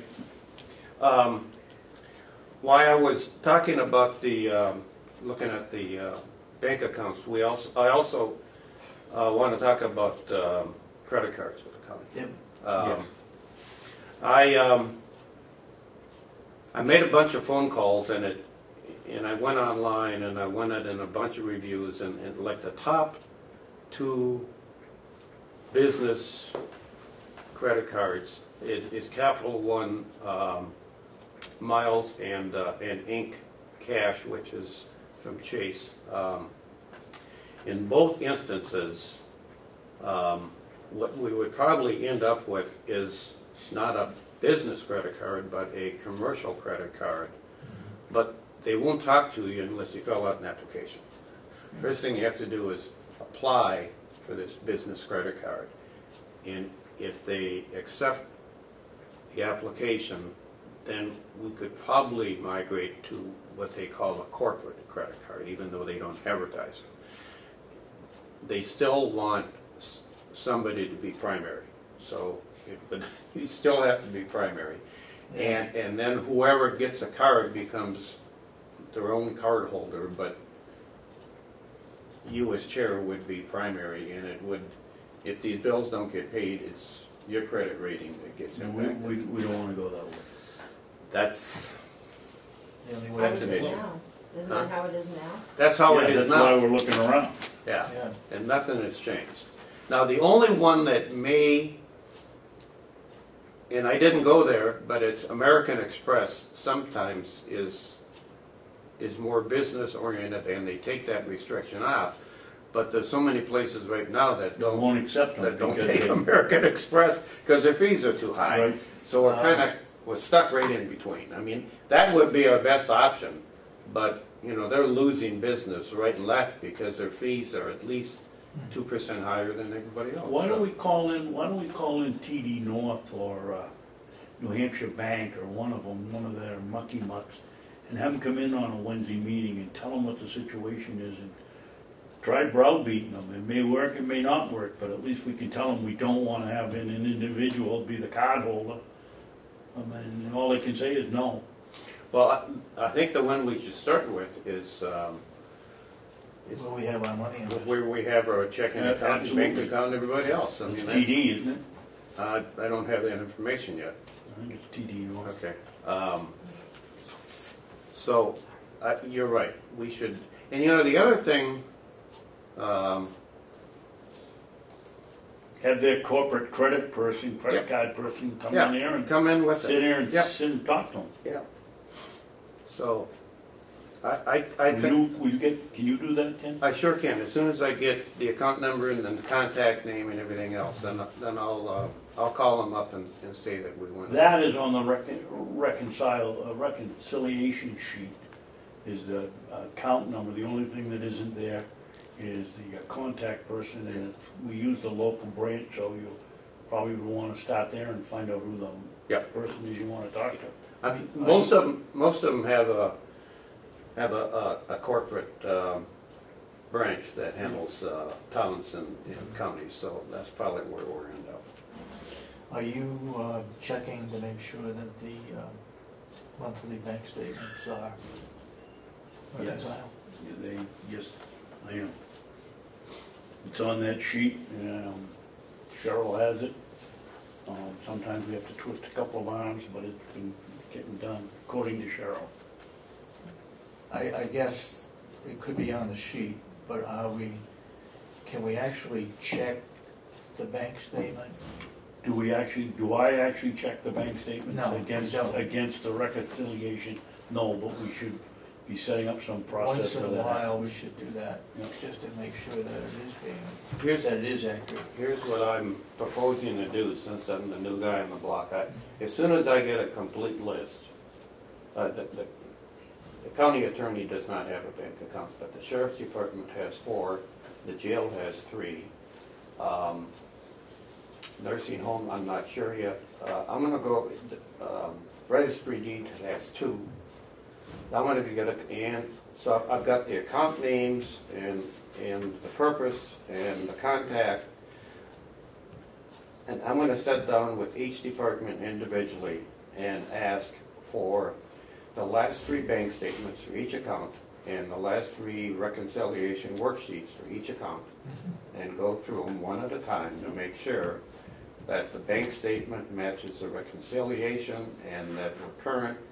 And I want to look at more than 1 month, and I want to go through every single account. Now, I'm not sure how fast I can accomplish that, No. but that's my first goal is to be comfortable with all the bank accounts, all the reconciliations, all the cash that the county maintains, and I'm.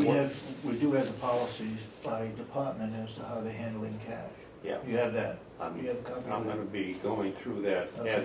as I go through the bank account. Okay. So that's my first goal that I've assigned myself is to go through and be comfortable with all the accounts. The jail said they had 3, and they're going down to one account called lockdown. That was you weren't here, then one of the things that we finally got money appropriated for is to change their system over. They got in a situation where they couldn't keep up with the money coming in and going out accurately. Yeah. We had Bolio look at it, there was nothing wrong, it was just they couldn't. Now we have this program, whatever you call it, handles all of their incoming money, outgoing money, purchases from the canteen, gives them the debit card at the end when they have money left over and they leave this place. Okay. And That's we have why an they're going administrative down. assistant over Yeah, there and doing she's that. doing it, and it's going down to one bank account, Yeah. which is the one you Yeah, have. they Lockdown or lockout. Lockdown, I think is what they call it. The registry appears to be doing a really good job. They've got 2, which is the operating account, and most of that, I think all of it goes back to the state. And then they've got the surcharge that's used for equipment. And the sheriff uses 4 accounts, one for drug and one for federal seizures and one for writs, and anyways, and those should be fairly easy to go through. So the 2 that are going to be, I think, the most difficult to get a grasp on are the ones that in the nursing home, because they have accounts for the patients, for the residents, and then my guess is in our business office, we have to have a payroll account, we have to have an operating account, maybe we have another account for long-term debt, I'm not sure, bonds and the rest. So I know we have at least 2, if not 3 accounts. At least 2, yeah. So, and I want to go through all of those. It's like, whoever is reconciling the payroll account, that's a lot, we got 300 checks, 350 twice a month, so you're 700 checks going out, 60% are direct deposit, so that leaves 120, about 250 checks a month that somebody's got to be reconciling. And direct deposit is somewhat easy in that you assume they got the check unless the deposit bounces back, but on the checks themselves, I don't know who's reconciling that. That's what I want to find out. Who's done it and how current it is. Check, Cheryl has the book.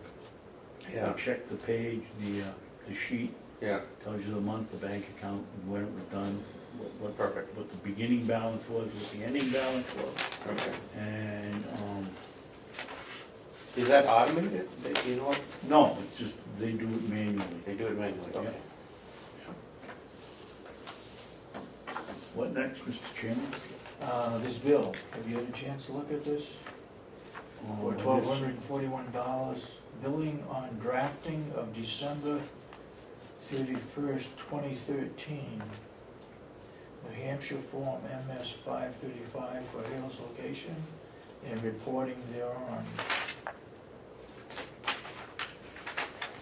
Who is responsible? I know we're the selectmen, but that's the first we've seen of it. Why are we doing 13 and we're now in 15? Because it wasn't done. Just like ours. They do it at the same time. Yeah, that I've got an issue with that, or at least a question in my mind. On Hill's location, what I'm finding is trying to get current on 11 and 12 and so forth is communication. I'm getting back and forth from Jesse as well. He's waiting for this from Hill's location, waiting from that. Are we breaking out the cost of the Hills location portion of that audit and charging it back to Hills location? Not yet, but we have to.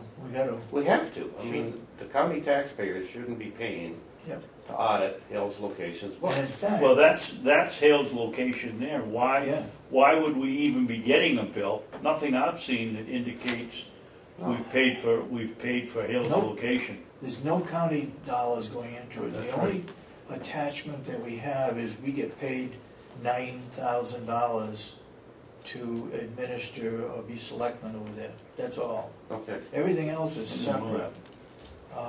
So So I don't know why we even have to audit over there. Well, It's not part of the county. There's no Well, way. we're the selectmen, and that's, Yeah, but as still, selectmen, it we may ought to be be audited, auditing but the Well, I- books. audited separately, not I not think in the county. I think the Well, we town, shouldn't be paying for the it. towns are required to audit their books. I Mhm. think there's an RSA that. Now, I know they're in, unincorporated location, but Location, yeah. Still- Unincorporated. I still think they have to be audited, and Mhm. we should be asking for a breakdown from, Coolio. yeah, and find out how much of this audit belongs to Hill's location, and that should be billed directly to them. Yeah, Okay. yep, that's what it should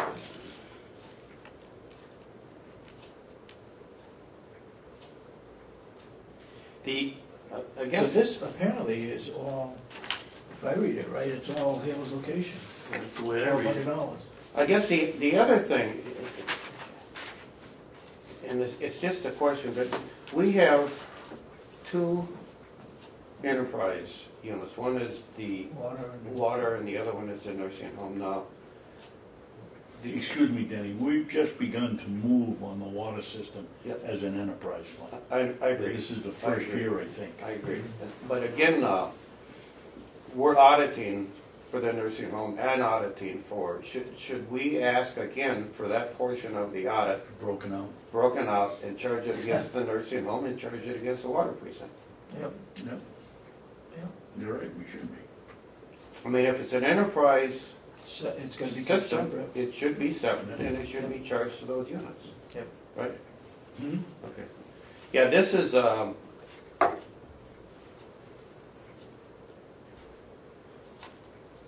I think we ought to put something in writing and send it to Julio yeah, so that he understands that the enterprise funds have to be done separately.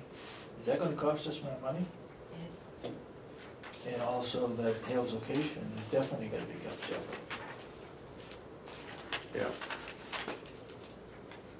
I still don't see why we are using him to do Hale's location. Well, we're the selectmen, I guess what we, in the future, we should take a vote on whether or not we use Julio For Hale's. for Hales. Right. And if we don't want to, we could hire somebody else to do Hales location. Yeah, And I really think, in my mind, we should hire somebody else because we keep it he's separate. slowing us down trying to get current. Yeah, It's a small operation, there's plenty of places in this state that audit towns. I think in the future, we should hire somebody else just to do Hill's location Yep. and try to separate it completely from the county. Yeah, I do too. Do we actually know what we've paid for and what we've got from Julio? Yes. You Can't did? tell you what the figure is, but we've gotten the readout several times of what. Okay, so are we paid? Did we pay for 2013? I believe we paid for. We gotta know whether we did. We can't believe. That's what I'm trying to get at. There's too many things going around.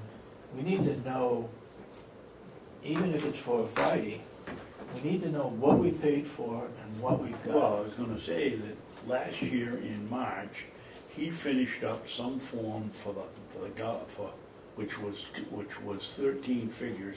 That part's been paid for. Over and above that, I can't tell you. Well, somebody, We better get the readout again from Kathy Armstrong, Yep.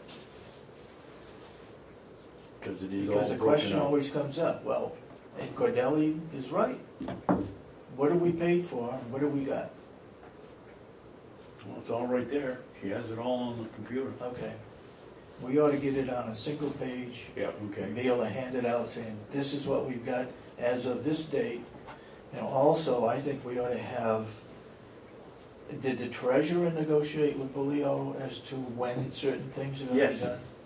Then that ought to be on that page too, so that everybody knows that at the end of March, this is I done. believe it's in the minutes. The 1st of December, this is done. We got it in the minutes a couple of weeks ago when I told you what they did. Okay. It's in the minutes, but do you have a signed agreement that the commissioners have voted on to continue work with Bulio through the end of the year? No, we're And at what cost? And we're you have- waiting for his letter of engagement that I asked Kathy yesterday if we'd gotten yet, and she said no. Will that include the cost? And do you have enough money in your auditing line to finish 4 years That, in you know, 1 that's the year? other thing, once we find out what the cost is, then do we have money in the budget for it? Well, yeah, that, I know we're playing catch-up, but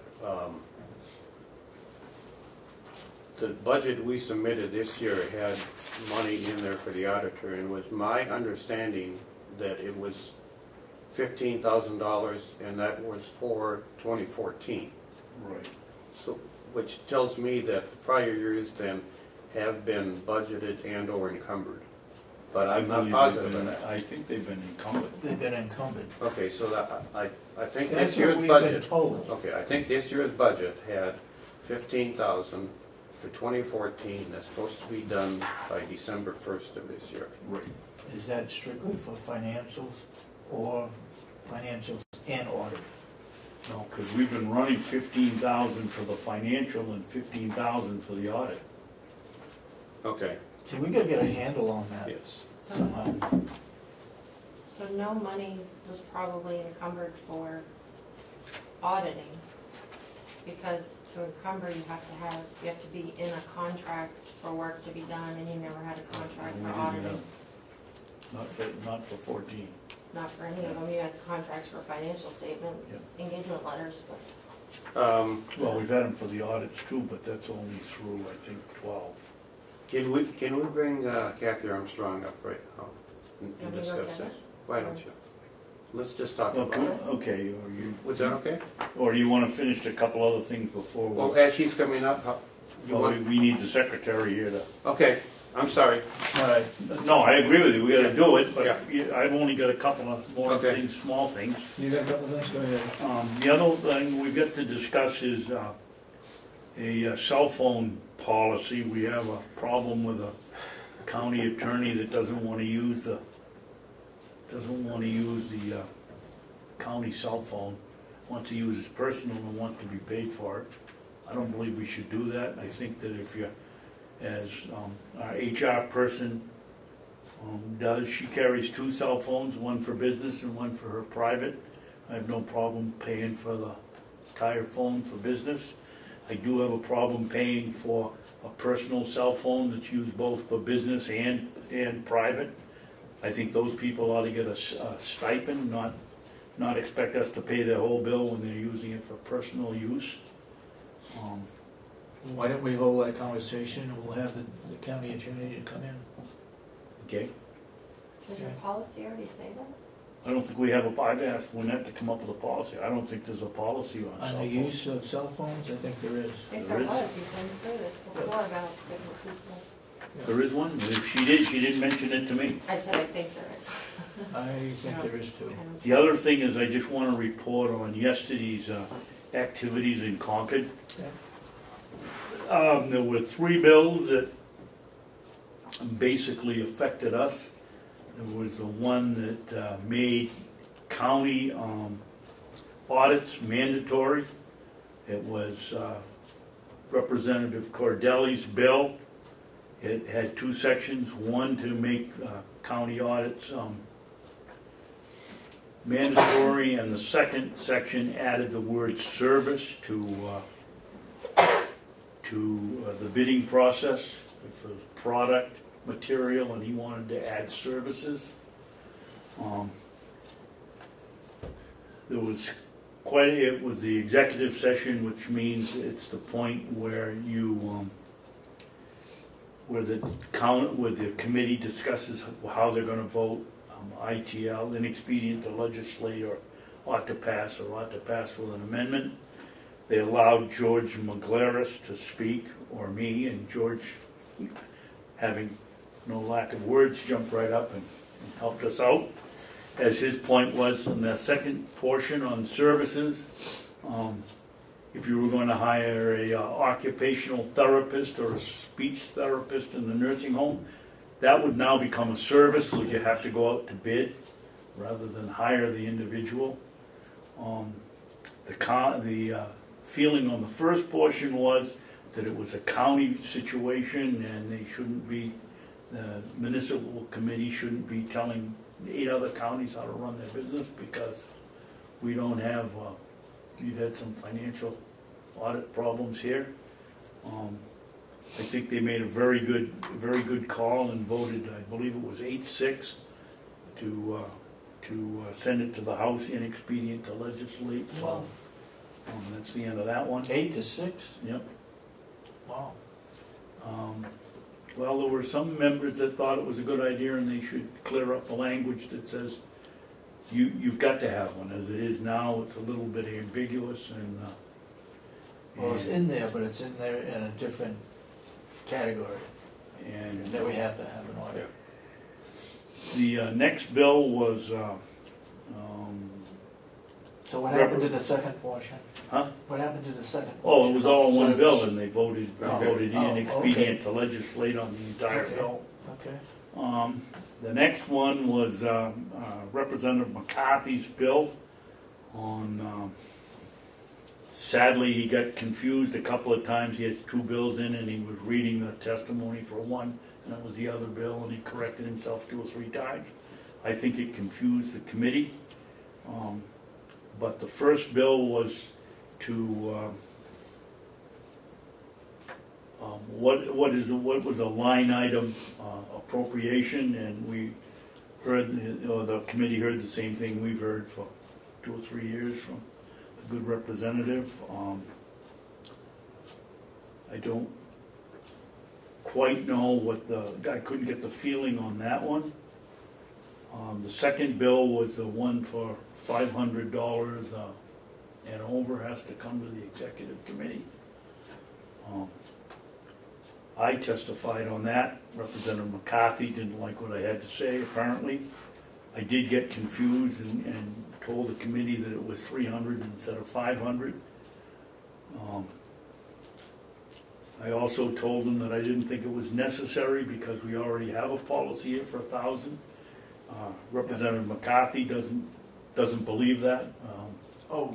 So he objected to the fact that I told the committee that when he said it wasn't true. He was the initiator of that at a delegation meeting, and I said the board would take care of that, and we passed a motion that if it goes over $1,000, we as a board have got to know about it before it goes over 1,000. Well, he accused me of not telling the committee the truth. Well, the other thing, he when I also said that we operate as an executive board, delegation in its entirety, and it costs between $700 or $800 each time they come down here. He wrote me and again accused me of not telling the truth, that it was 3 or 4. I had inflated the figure by 3 or 4 fold, I think was his exact terminology. I got the sheet out this morning. It cost exactly $960.94 to have the delegation come in here. So I wasn't that far off at $700 to $800.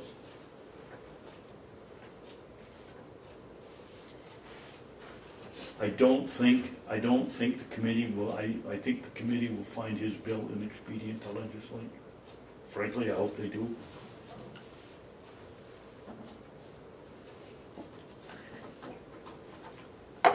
One of the things that Representative McCarthy, I've showed him that 2 or 3 times, and he says it's not right. There it is. One of the things that he doesn't add in there is, Melissa, are you have to be at every delegation meeting, so that's an additional charge on there. That's in there. Yeah, that's on that one. Yeah. Even without her being here, where I was still right in the ballpark between $700 and $800. You sure? Is that my mileage or my stipends on that sheet too? That's your mileage isn't on there, but your stipend is. No, the mileage is in. Oh, yes, you are on it. You're on the $10, last one. your mileage is in here and your stipend is in here, and that takes it from $760 to $960. Okay. And what it doesn't, what Catherine Armstrong pointed out, Kathleen, was also what isn't shown on here is the tax that has to be paid on that. So I was well at $700 to $800. I was well within the figure, since it's actually $960.94. Yeah. Another thing that And he's seen a copy of that? no, I'm gonna send it to him. Okay. He objected to the fact that he said that, well, I said we operated as the delegation as an executive committee, and he said, well, I wasn't being honest because apparently we could vote to have an executive. A separate one. As I pointed out, this bill that he's looking at and put in there is what the law is, not what could have possibly happened. Yep. And that as it stands, I'm sorry, Frank, but it has to be the delegation at this point. Yeah. So I don't think that one will pass, but I could be wrong. How many people? Now, help me again, you said they voted, and what's the terminology you used? Inexpedient to legislate, And that. basically down the tubes. Inexpedient. How many are on that committee? 14? Oh no, there's probably 20. 20? 20 on most committees, yeah. Really? So the committees can kill it, right? I mean. No, it'll go to the House as a recommendation, and the Okay. recommendation is inexpedient to legislate. Understand. Normally With it's followed. 20 committees, you can't possibly know everything. So when you get your journal, your calendar in the morning, it'll say municipal committee, the bill number, recommendation, ITL, and very rarely does a committee recommendation get overturned. Okay, understand. Okay. You got anything else to report on? No. All right, let's take a look at the minutes for February 4th. The only thing I think, correct me if I'm wrong, is I think we ought to state in the minutes as to why we're going into it, not just the RSA. And also. Where are you looking, Dave? Well, Motion to go into non-public? yeah, I don't see where we've even said going in for 91A. well, yeah, non-public session, the motion, page 2. Yeah. Oh, well, I was looking at the front. It says RSA 91A, 3, 2C and A. So you want me to include the Person, verbiage from yeah. the actual law? No, but the law is that we have to state why. And I don't know if just that RSA is enough, is my question. I would just add the bold print to the short, tell the little. Sorry. And then when we come out, we have to state the reason again, Yep. Sorry. to be legal. And it has to be one of these 3? Yes. Okay. Yeah, Yeah, I have the Okay. original of this, so I can just cut and paste from one of those. okay. I'll make a motion, we accept the minutes of February 4th. Second. Any further discussion? Seeing none, all those in support of the motion say aye. Aye. Aye. Aye. 2 sets of non-public. I should have corrected, you didn't get my vote on one of those that I read last night. I don't remember where it was.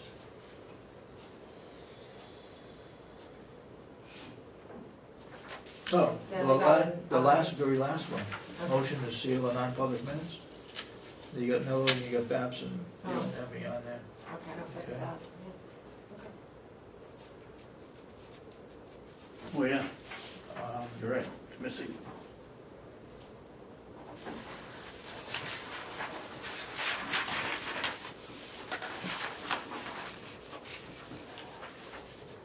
So much for your extra pen. Oops, sorry. There's two sets of non-public minutes. Sign this one. Okay. Delete that one.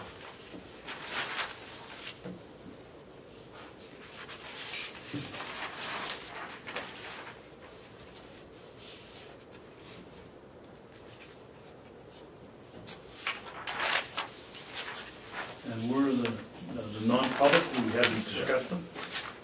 Are there the latest ones? Yes. Okay.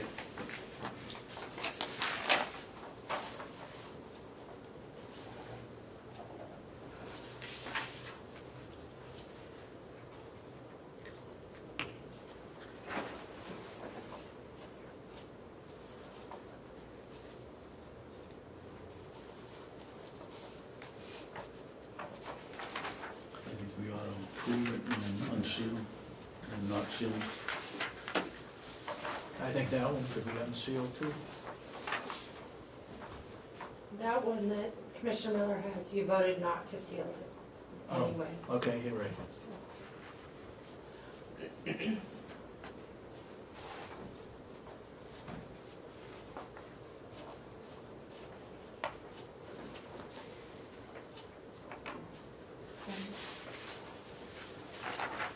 Okay, do I hear a motion to approve non-public session 1 of 2? Could I have one? I didn't see one set. See this?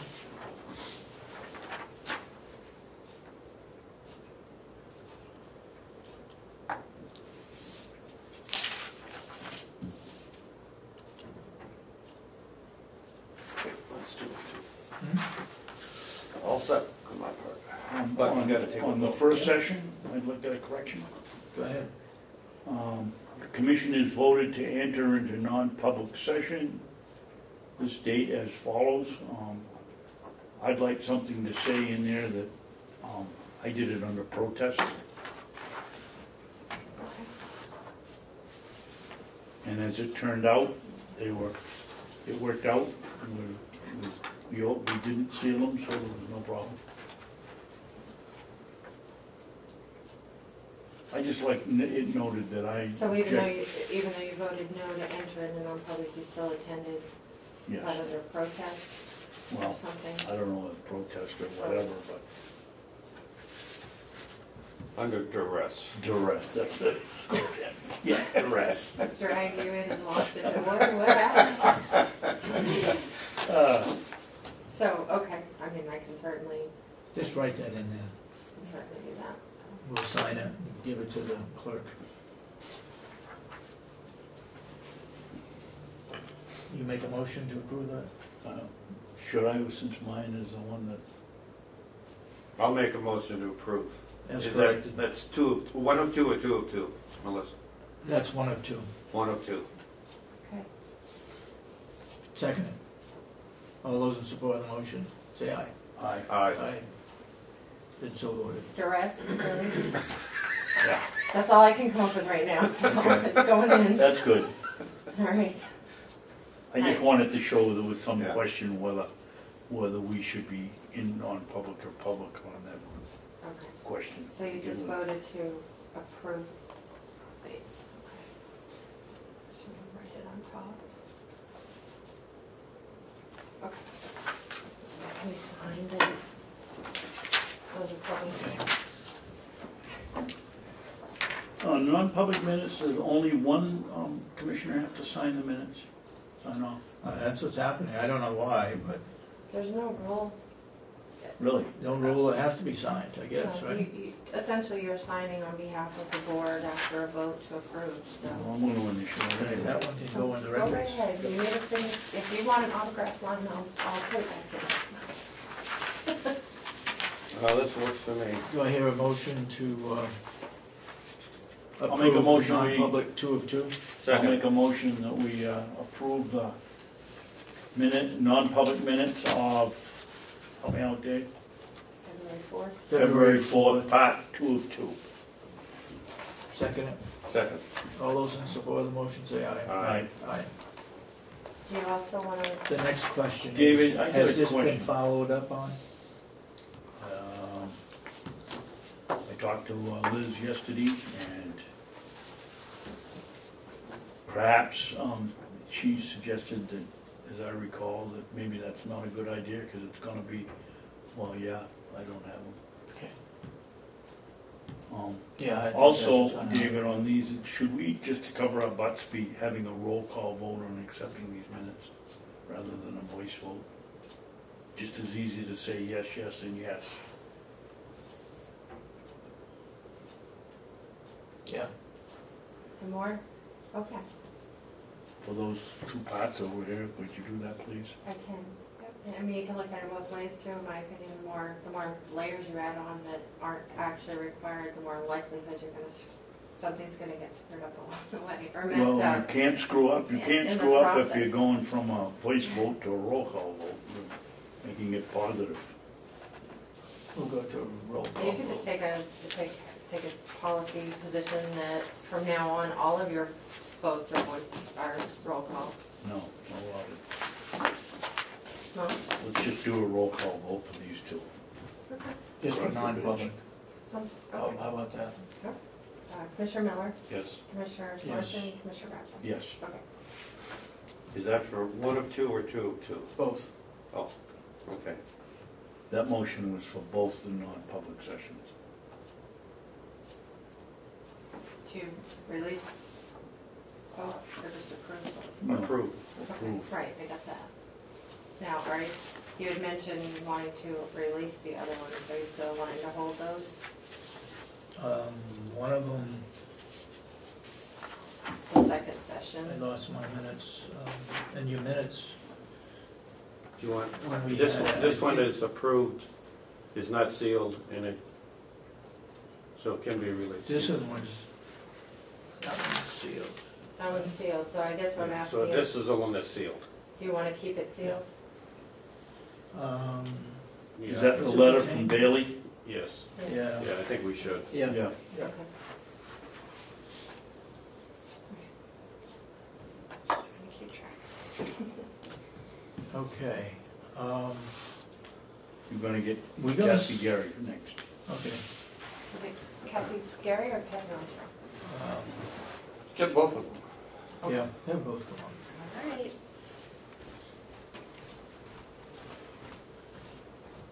And we're bringing them up for, Just about the, trying to get what audits have been paid for, have we paid for Have them bring that financials on both information of up. them?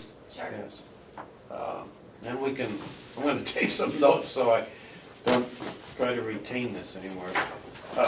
let's get the attorney in here too. Okay.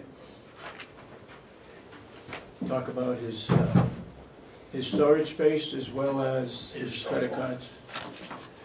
We'll stand recess until everybody comes back. And we're in public.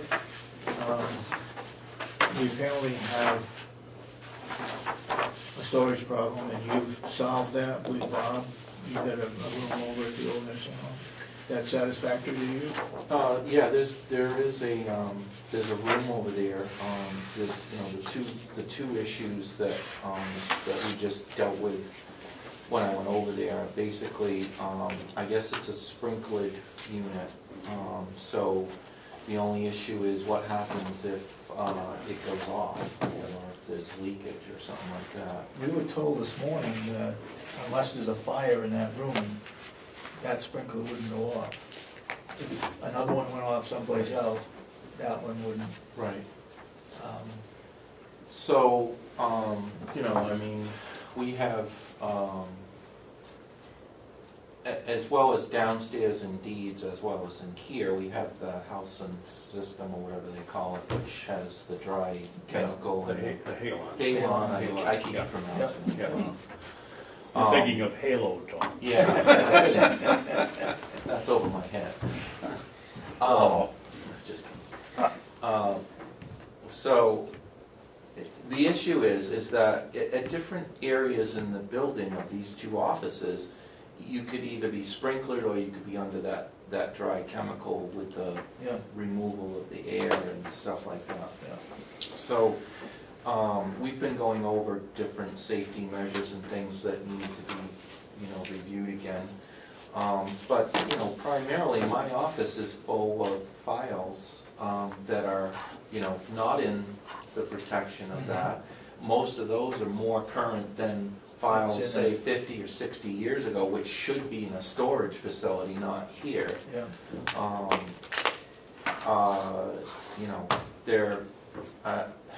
I tried to get a consensus by calling around to the state, what did other offices do, like the AG's office, different ones. Some of them just keep them forever, or some of them start to scan them. I mean, all the things we talked about a few years ago. I just think something has to be done, because all that's happening now is nothing. And now all those files, I had them all organized and all active files and ready like that. Now it's all back to storage in the main office, which that's not where files should be stored. Right. I mean, so, if that room is available, I think certain protections in addition to that should be taken, or other considerations. I think Jerry said, or Bob said he would, look into if, how much it wouldn't be that much or whatever, to just maybe convert that room to one of those small things, or. Oh, for the Halo system? Yeah, I don't know. He didn't mention that today. He mentioned, well, he said. could you use a pallet and a blue top over your work in the room? Yeah. Keep it dry in case it went off. Yeah, so I mean, that would be one thing we could do. I mean, I would recommend that. Put the tarp and the... Yeah, because in case it went off. He said you'd only get a couple inches of water, so if you get a pallet, you're up off the floor and... Yeah. And the best kind of pallets are the plastic ones. They don't absorb the water like the wooden ones. That's true. So if we had plastic pallets in there, the boxes on top of that, and then a cover Well, you over gotta it. get shelving on top of the. Well, yeah, pallets that's the other part that I wanted to talk to you about, is To the, go up. You can't pile them on you top of each other. need commercial, Shelving? Shelving, which is, I mean, some of the stuff that I've used is like 70 or something. I think Betsy did a estimate. I don't have that particular one with me today. But, I mean, $70 a piece, maybe 10 to 15 of those to get started. Move some of them over there to, move things around and at least allow us to do that. This year. You got anything in your budget to cover that? No, not specifically. Those things are still under discussion, so I've put that, I think I put it in for discussion for Friday at the subcommittee, which just got redone last night to Friday at 1. So hopefully I'll bring all that up at the meeting at 1 o'clock. Friday at 1. It's supposed to be the farm one, right? Yeah. Yeah. Well, There's that's- three subcommittees meeting on Friday. Now you just added a fourth one. Yeah, well, I didn't do it. I talked with No, that's Representative McConkey, and then it said downstairs Works and something else. Public Works. That's the So right I just one. called the office to Okay. make sure that, Okay. that we were noticed too. Okay. So, and that they get a hold of Representative McConkey. That's the same one, because Same McConkey one. has Public Works, the county attorney, the registrar. Yeah, he said he's gonna be there, but I just wanted to make sure it was So properly. you're gonna add it to your budget, whatever Well, the something. cost of shelving is? Yeah, something to get started, I mean, because, it's inevitable, and all these different agencies, I think like, Acting Sheriff, John Hebert, a few years ago, started doing something at the sheriff's office, and they did a mini project where they would do all the scanning and different things like that. So some of those records have been converted to digital. And now all of our files, of course, now since I put the program in 2 years ago, or 3 years ago, whatever it was, 3 years ago, those are being scanned. They're being scanned. Right, as- and as then they're those done. can go to a central database. So that's being managed, and that's part of the budget now. But we've got to play catch-up, because the scanning process, if you were just to say, oh, well, just get all these files, these 425 boxes, or whatever we estimated it was, that would be astronomical to just, have them brought down to wherever this place is, Manchester, scanned in, indexed, and then it's a 2 or 3 part process where, you know, they put it in and then they have to be able to separate the files and then index the files and access them, and then they have different programs that do that. Who is this person? Who is this company? This is a company that John Hebert recommended.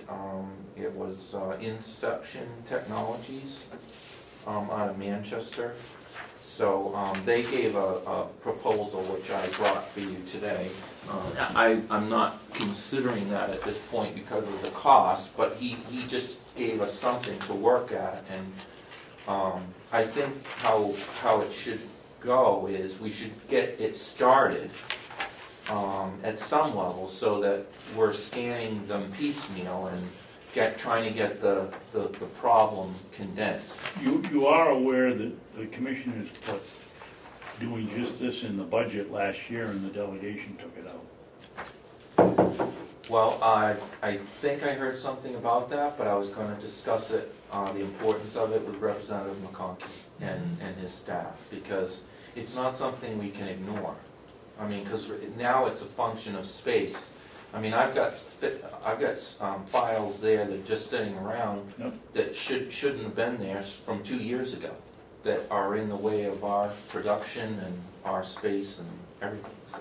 Well, the place to discuss it is with Mr. McConkey, because we didn't put scanning back in the budget because they took it out last year. Right. In the interim, though, we're still gonna need the shelves, right? Well, I would feel more comfortable if we had, you know, good rugged shelves. Okay, no, are they, most of the shelves, the first one is It's off the ground, right? So we wouldn't need the pallets, right? Mm. So if you're gonna put in your budget for the shelves, then you ought to put in your budget for tarps too, so we can put in both, the shelves and the tarps. Yeah. So when we put these in there, we can cover each one. I'll try and cover that for Monday. Okay. But at least we'll get started. Friday. Oh, yeah, Friday. Friday. What did I say? Monday. Oh, okay, Friday. Yeah.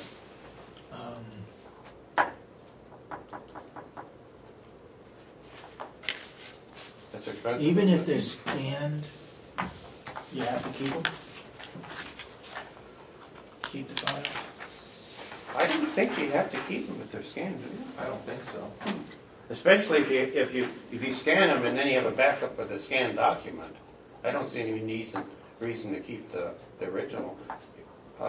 Why go through the expense of scanning? I'm having one of the assistants, and they given me a preliminary memo. I haven't been able to review it, but it was just finished a day or so ago, on the requirement of retention and things like that. So we're trying to process it as quickly as we can. Yeah. Good business to get into. So if are there other companies that do this?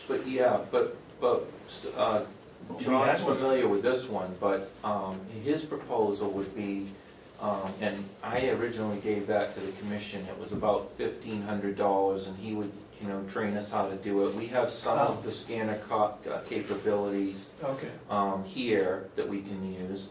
It's just manpower and, you know, being organized, and then it would have to be done a little bit at a time. And I think, you know, we could do it like the sheriff's department did it, and, you know, we're trying to get caught up on what we have from the new Carroll system. So, and then Betsy is scheduling a retraining to make sure that all the new attorneys who are now here, you know, now know how to use the system and that it can be used for its maximum capability. So, you know, we need a part-time person that could do that. There's a lot of stuff, even what's in the HR department. They're looking for a part-time person for 16 hours a week. There's a lot of things that. Well, on a county level, yeah. I mean, you could, you know, you could talk to, you know, to John about that. I mean, because he does a lot of that, and then his business, you know, analyzes data and things like that. So, you know, he's pretty familiar with the process, and so I think it would behoove you to do that, because then, you know, probably, like you say, if we hired somebody like that and then used it for a multiple of departments, probably the cost savings would be great. Yeah. And more economical than what you see on this. And it's, you know, they're just about telling, 70-some thousand. yeah, well, and that's just, you know, a problem that has expanded decade after decade after Yeah. decade with no movement. But you know, what he's asking for in here, he's saying, I'm showing coming up. 0.018 cents per page and 0.007 keystroke, but he's saying $17 an hour to scan this. Right. A lot of it's labor. Yeah, but could we beat $17 an hour by the time you add benefits into it? I mean, I don't know, we're talking about $15 an hour in HR. That's not including benefits. Well, they wouldn't get any benefits, part-time, part-time, yeah. 2 days a week. The rate there he has is not outrageous. So I'm No. wondering if we brought it in, how much we could Save. actually save by doing it Yeah. ourselves. I haven't had a chance to digest it, but Yeah. I think we should all review it and, you know, Yeah. come to that. That's a good Yeah. recommendation. Yeah. And then we're talking about a bid. Unless, you know, the three of us was unanimous, Yeah. and the reason given for it. But this company would be glad to review any, you know. And they're out of Manchester, you said? Yeah, and he's just a phone call away. He was able to provide this very quickly, and any further, you know, alterations or additional things, or he's glad to talk with us about it. Oh, this is the same business as the gentleman that came in here and spoke to us. Is it? Not the same company, but the Yeah. same. Same Yeah. type of process? Yeah. John? In respect to keeping only electronic records versus hard documents, an EMP certainly could destroy any electronic records being kept that way, and getting rid of your hard documents, all would be lost in that case. So you can destroy the electronic ones, you saying? Through an EMP, yeah, like electromagnetic pulse. Well, if that's the case, John, and I'm not arguing that, then why go through the effort of Putting them on the. putting them on? Because it becomes an ease of access for, you know, the municipality or the community at large.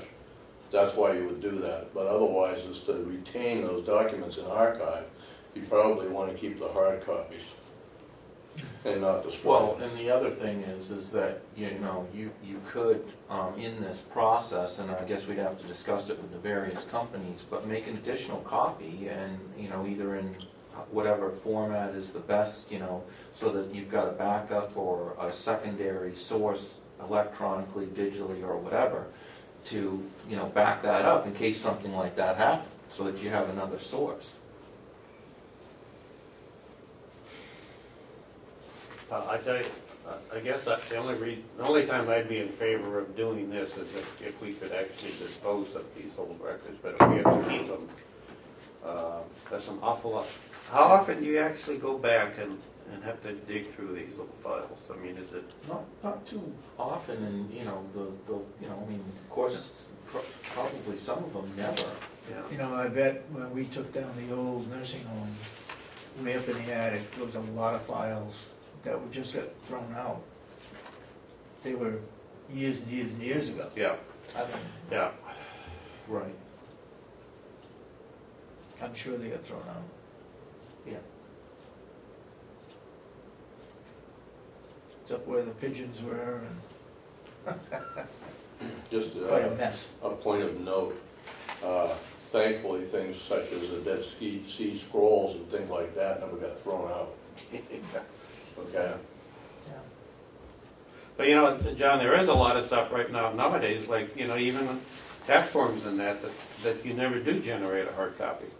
It's all done electronically. So, you know, little by little, society is moving towards that you know, sometimes like on bills right now, you get an email bill and you pay it online and there never is a hard copy. So if the IRS is little by little going to electronic filing, you know, in time, we're gonna have to face the facts that we can't keep, I think, hard copies of everything. But So just Tom, my what opinion. are other counties doing? Are they saving Some hard of them are copies? scanning. And then tossing things out? Yeah, I mean, I only talked to Belknap on that, I think, and I'm not entirely sure, but it was partial, and one of the attorneys, Megan, was gonna check also, and she was in the process of Yeah. doing that, so I don't have a full, you know, consensus, but we're gonna collect that data for you. Okay, well, we Okay. can digest that one. Have you got something for us? No? No. Then the other item that came up for discussion was the cell phone that came to us.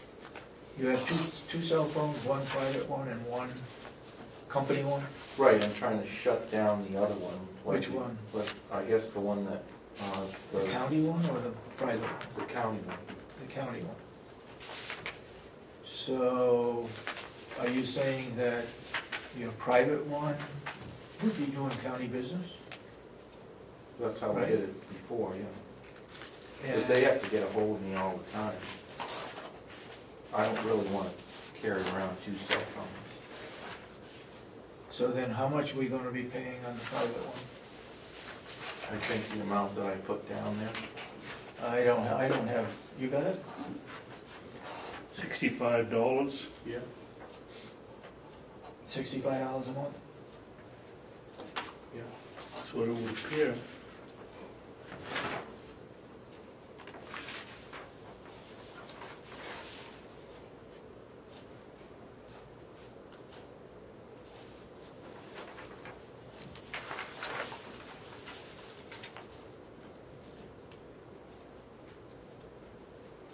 And, Robin Gordon's cell phone was $55 a month and change.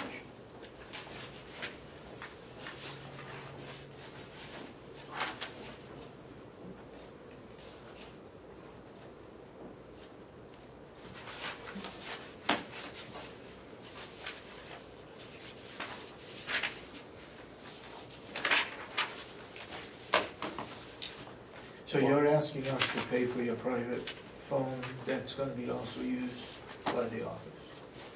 Right. And that's $65 a month? Right, I think right now when I was here before, when I was leaving, we put in for stipends for the assistants. And how much is that? That's 20 or 20 to something, $25. It should really be more than that, because I mean, what happens is this is how we primarily communicate, and we communicate amongst ourselves more on that probably than we do on the regular phone.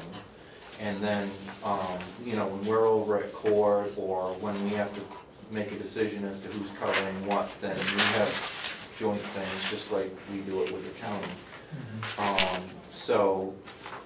Those stipends actually should be more than that, but we were trying to address an issue 4 or 3 years ago where the assistants couldn't get the smartphone. They were on the basics or whatever, and they needed the data and all that, so that was the purpose of that. To be honest with you, most of my usage on my phone is law enforcement. So, I mean, you know. So you're gonna turn in the county one? Yes. Okay. Yeah. I know it's only $10, but why was the county cell phone 55 and yours is 65? What are you? Well, I have a plan which is I think $60, and then there's a $9 or $10 thing, and it, with taxes and everything, I think it's like $74 or $75, depending on what it is. But it's pretty much set like that. Okay. And 4 years ago, when when I came. We did that, and I think the amount was either 70 or 75 that I did then, because it was part of I had other phones on it. And we did the same thing with the victim witness advocate, because she had other members on hers, so we just prorated it. So what I did is, I lessened the plan down to a $60 plan, and so that's unlimited usage. So I'm not really sure what the county had on that one. Got it. But the other thing is I just had to upgrade this phone so that I could do what I needed to do. I mean, because just the simple phone and the data and everything, I've doubled the data on the new iPhone 6, and it's kind of, I'm just trying to explain to you why I need that. Yeah. It's because, for example, I'll get a call and they'll say there's a death, and then I'll get immediate calls from the police department, and this is 24/7 whenever this occurs, and then I'll get that, and then I'll get the medical examiner's office, then I'll have to speak with the investigation officers, then I'll either have to go to the call or whatever happens. So I just have to have that kind of capability. Yep. And I can't do it with just, and it was very difficult to try and do it with two phones, and then there was some confusion as to what data people have access to in that phone, and so the whole thing gets separate. Any business that goes on your private phone then is subject to... Except to the fact of the matter is that there are certain exceptions to that right to know with respect to law enforcement and other exceptions. Mm-hmm. So I didn't want that to get clouded with some general understanding of what everything, like they don't have access to personal things and like... True for a computer? Huh? That's true for your computer as well? It depends. It depends on what the issue is. Of course, this has all been reviewed, right up to the Attorney General's office. Okay. Just didn't want to make it a big issue. Does anybody have any problem? Nope. I do. Oh. Go ahead. What's your problem? Well, you know what my problem is that I think unless you want to carry two cell phones, which if I were you, Tom, I wouldn't want to do. I would want to do? You wouldn't want to do. Right. Our HR person carries one for business, one for private, God love her. In that case, I have no problem paying for her business phone because it's strictly business. I do have a problem paying for anybody that uses a personal cell phone for business and then wants the county to pay the whole thing. It's not the whole thing, Dave. Do you have a problem with paying a stipend? I mean, I think that's what I put in. I put 65. The bill is like 74, 75. Oh, well, there's no indication here that the bill is $76.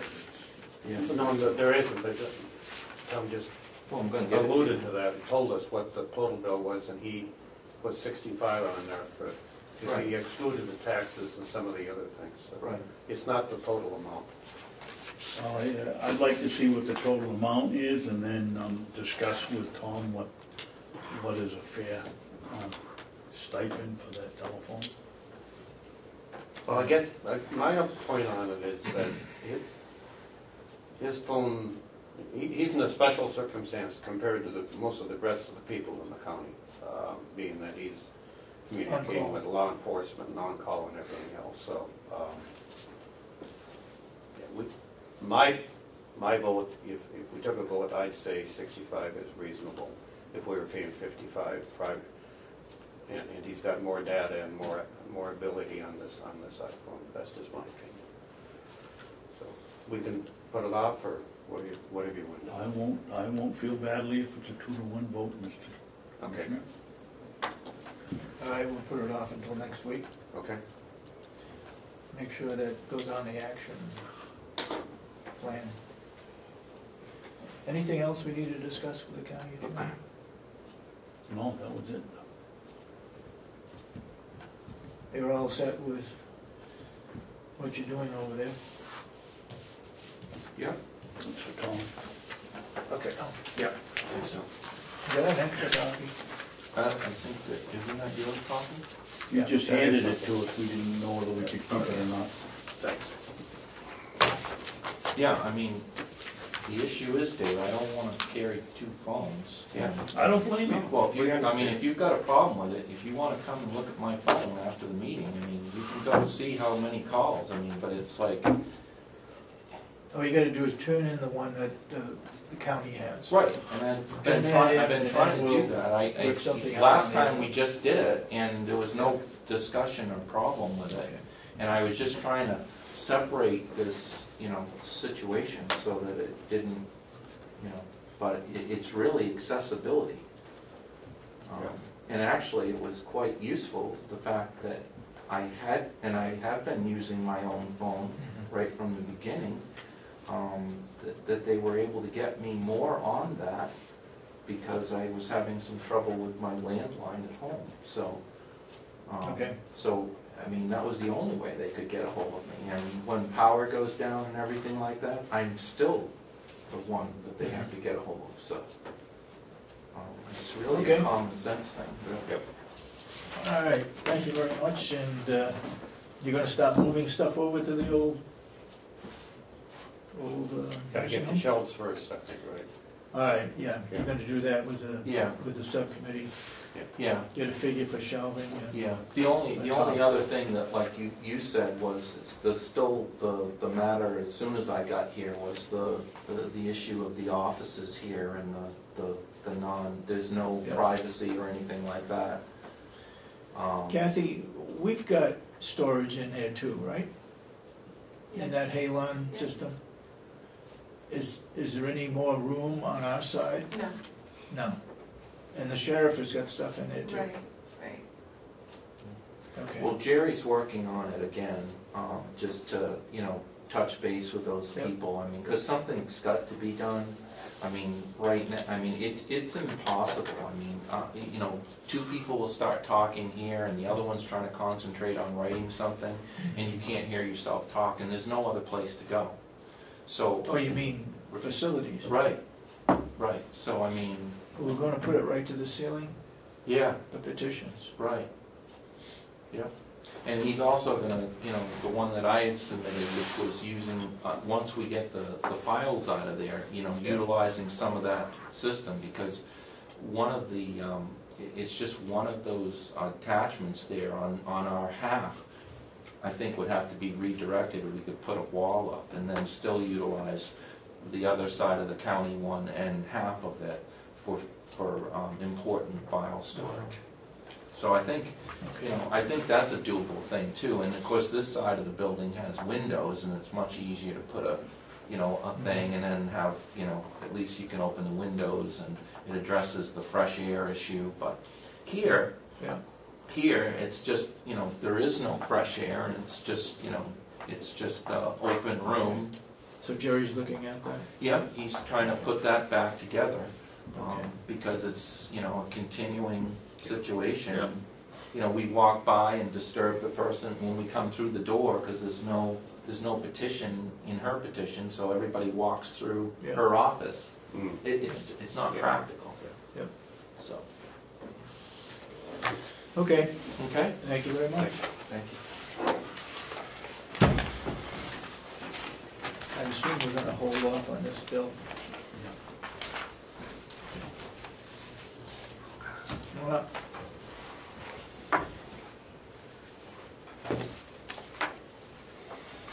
So, Okay.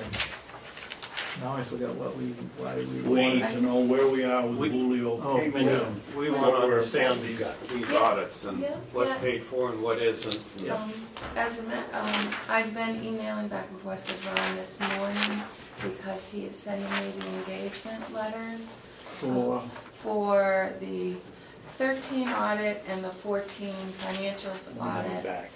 and MS 45. He's also gonna send an engagement letter with a quote for the cost report for the nursing home, because Robin Grell has done it in the past, but in his email this morning, he said they could also do it, so he's gonna send me what he would be charging for that.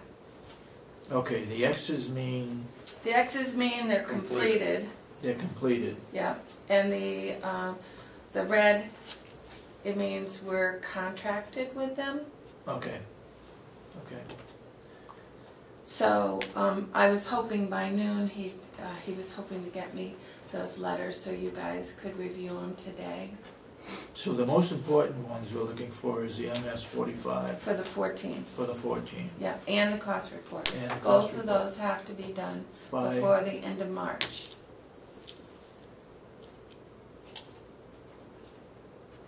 Okay, so we have not, the audit for 2013 has not been contracted. Right. So he's sending us a contract for that. Okay, now,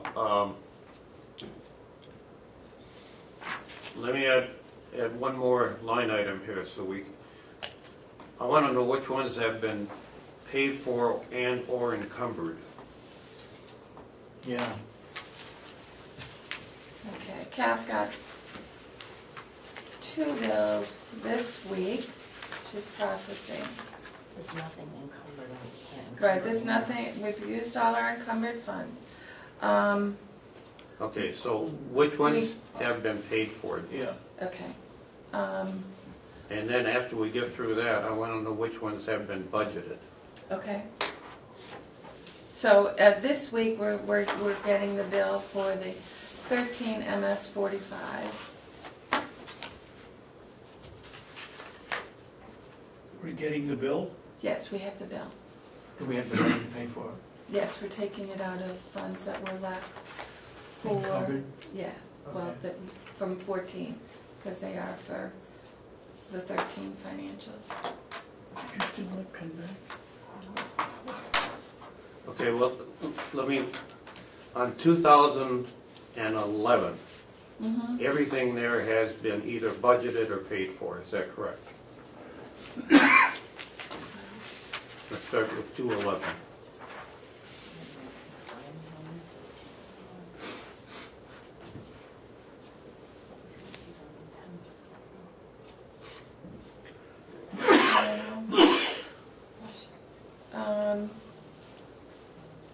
I can just give it to him to review, but the balance on the, you said 11? Yeah, let's go to 2011. Is everything either paid for or budgeted? Yes, Okay, So 2011 is complete. yes. okay, let's go to 2012. It's the same. No, excuse me, that's not correct, David, because you said, is it complete, paid for and complete? It is No, paid for. contracted for, No, it's not done. I said paid for and or budgeted. He Okay, just I said, he just said, she Well, said we budgeted or paid a bill. completed. Oh. It's not completed. It's, we have a bill, balance final 2012 financial auditing and legal expenses. Okay, so they're all Still budgeted, confused. right? If 2012 isn't paid for, at least they're budgeted? It says paid, Paid. balance paid. For all 4 line items here, financials, audit, MS 45, and cost, all of those are paid? Yes. Okay. Okay, let's talk then about 2013. Has anything been paid for anything in 2013? The MS 45 is being paid this week. That's paid for. Are the other 3 budgeted? And the cost report is paid for. Okay. How about the audit? Is that budgeted? And the financials?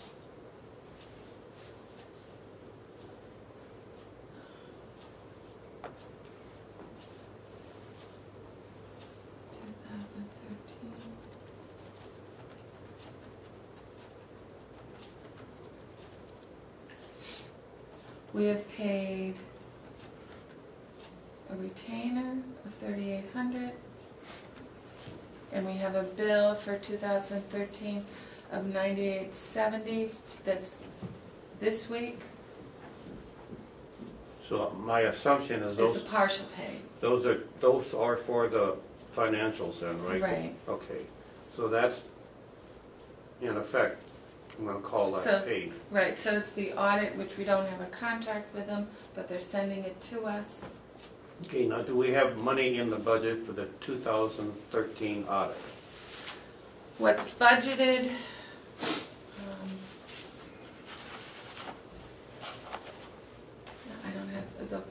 budget for 2000, 13 would be on the 2014. right, no, Budget. because we've used it. We've used it up as of We've used today. it as of today. So we don't have any money for the audit for 2013. But, right, And we don't have any money for anything in 2014. we have it in the 2015 budget. Okay, how much money do we have in there in 2015? Was it 30,000? Yeah, So that would cover the financials and the audit, because typically we're paying 30,000, 15 for one and 15 for the other. Is that right? yeah. Yes. So we have money budgeted for all of 2014, assuming that the delegate approves the budget. Yes, So that's all budgeted. So Okay. what we don't have is money to pay The for audit. the audit for 2013. So we're missing $15,000, is that right? right. But we would charge it partially to the nursing home Why? because most of our budget is the nursing home. Most of our audit is the nursing home. Yeah, and we were talking about that previously, We've about the charged nursing it home before.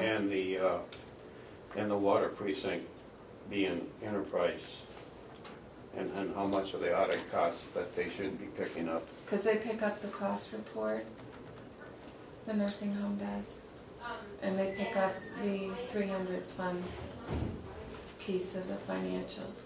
The MS 45 and the cost report comes out of the nursing home budget? The 300 fund financials and the cost report. So there's, I believe, 50,000 in the nursing home for legal and auditing fees budgeted. So then the audit for the 2013 would come out of the nursing home, right? We could, yeah. And you say they've got 50,000 in there for auditing? That's what's budgeted, auditing and For legal, 15? yes, How much 50,000, for the nursing home? yes. Does that include the 30,000 for 14? It includes partially. So we have 30,000 and then we have 50,000. So we have 80,000 Yeah. for auditing, financials, cost reports, MS-45 between the nursing home and the 100 fund. So that will take us through, that will take us 13 and 14. Mm-hmm. Okay. The cost report generally runs $12,000. Really? 12,000? Yeah.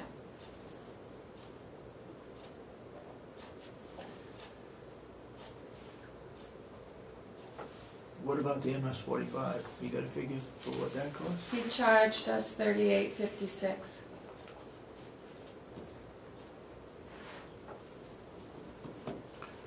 So between the nursing home and the county budget, for a total of 80, you're saying that's gonna cover the 15,000 that we owe for 2013, Mm-hmm. and for the 2014, with the two of them, Mhm. all of 2014 and the audit for 2013, Mm-hmm. Okay. okay?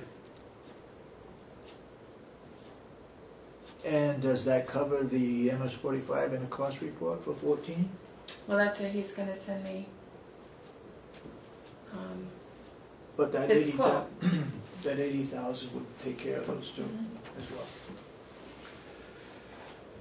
Okay, I understand it a little bit better now. Yeah. Yeah.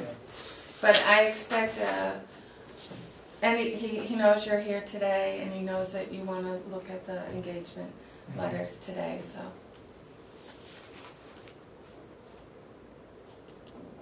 So the engagement letters are for 2014 Yes, and the 13 audit. and the 13 audit. Now, when do we have to make a, we've hired him for 2014, but that's the end of the contract, right? But we haven't. So far, I mean, No. we haven't signed 2014? No. No. Okay, but we have money for 2014. All right. So we just contracted him through the 2013. Yep. Right. right? Right. We don't have money for 2014 unless the Not yet. delegation okays it. Yeah, Yeah. exactly. Yeah. Yeah. Okay. But either way, that 2013 audit is going to be out of this year's budget. That hasn't been approved yet. Right. Right. Okay. So we need at least 45,000 of the 80, just for this. Yeah. Now the other, what is it under, legal? For For the nursing home? auditing and legal.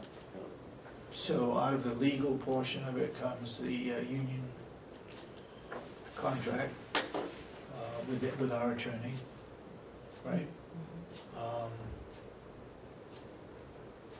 And what other legal, anything dealing with attorneys,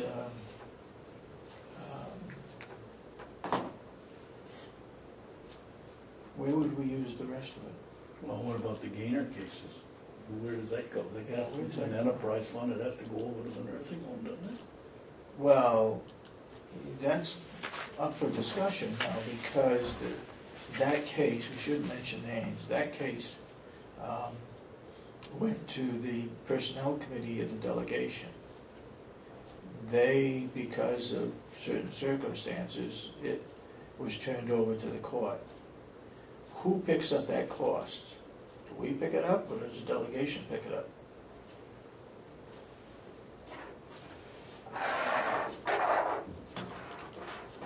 Came out of the nursing home. So there's a choice of tacking it on, whatever that, it's gonna be an attorney fee.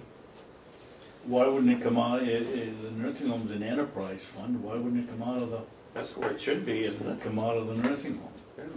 It's either, well, what I'm getting at is either the nursing home or the delegation. I would think that it would be the nursing home. Okay, Part of the labor problem, labor situation in the nursing home. okay. So that's gonna be legal fees that is gonna eat up, you say they got 50,000, and how much of that will go towards 14?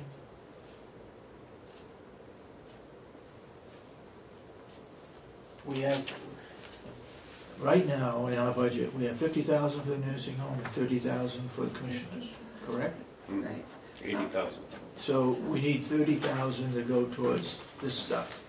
Is that There would coming be $25,000 left for legal fees. for the commissioners or for the delegate, for From the an nursing enterprise home? fund. 25,000? Yeah, the audit's 30,000, and the 2014 is going to cost us 30,000. We have 15,000 left over from 2013. Yep, Subtract that from the 80, and we got $25,000 left. that's what you got? Okay. All right.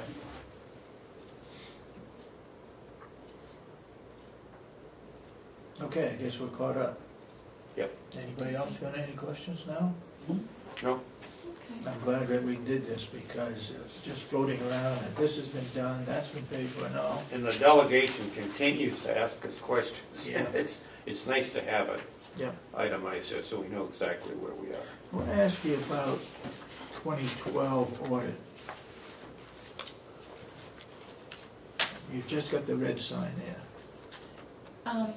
We contracted, Yep, yep. I'll check with Jesse to see where he's at with that. we've paid for it, but we haven't got it. Right. Well, Or we partial. Yeah, if it's not completed, we don't know what the final bill's gonna be. Okay. But we've got money to cover that? No. So that's gotta come out of the 80,000 too? I'm gonna ask Ron exactly when he sends me that, because it says here, you know, final on some of these invoices. So I need to find out from him Okay.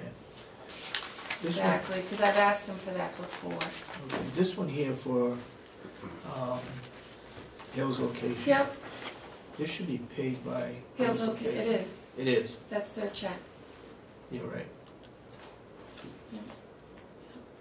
Okay, Yeah, they send us a bill for Hales and we forward it up to them. okay. All of their accounting and all of these financials and audits were, is there any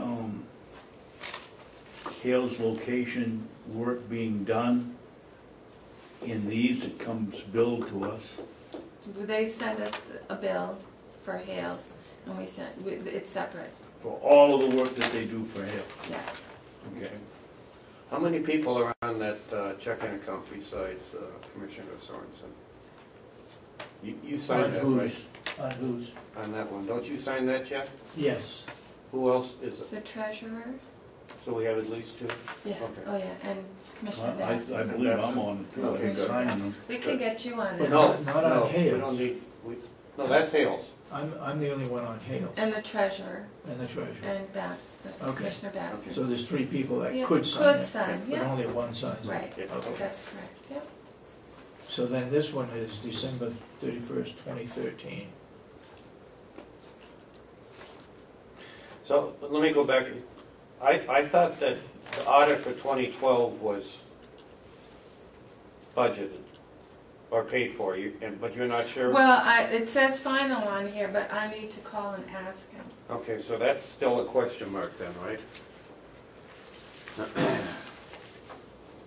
We're not positive about the audit for 2012. Correct.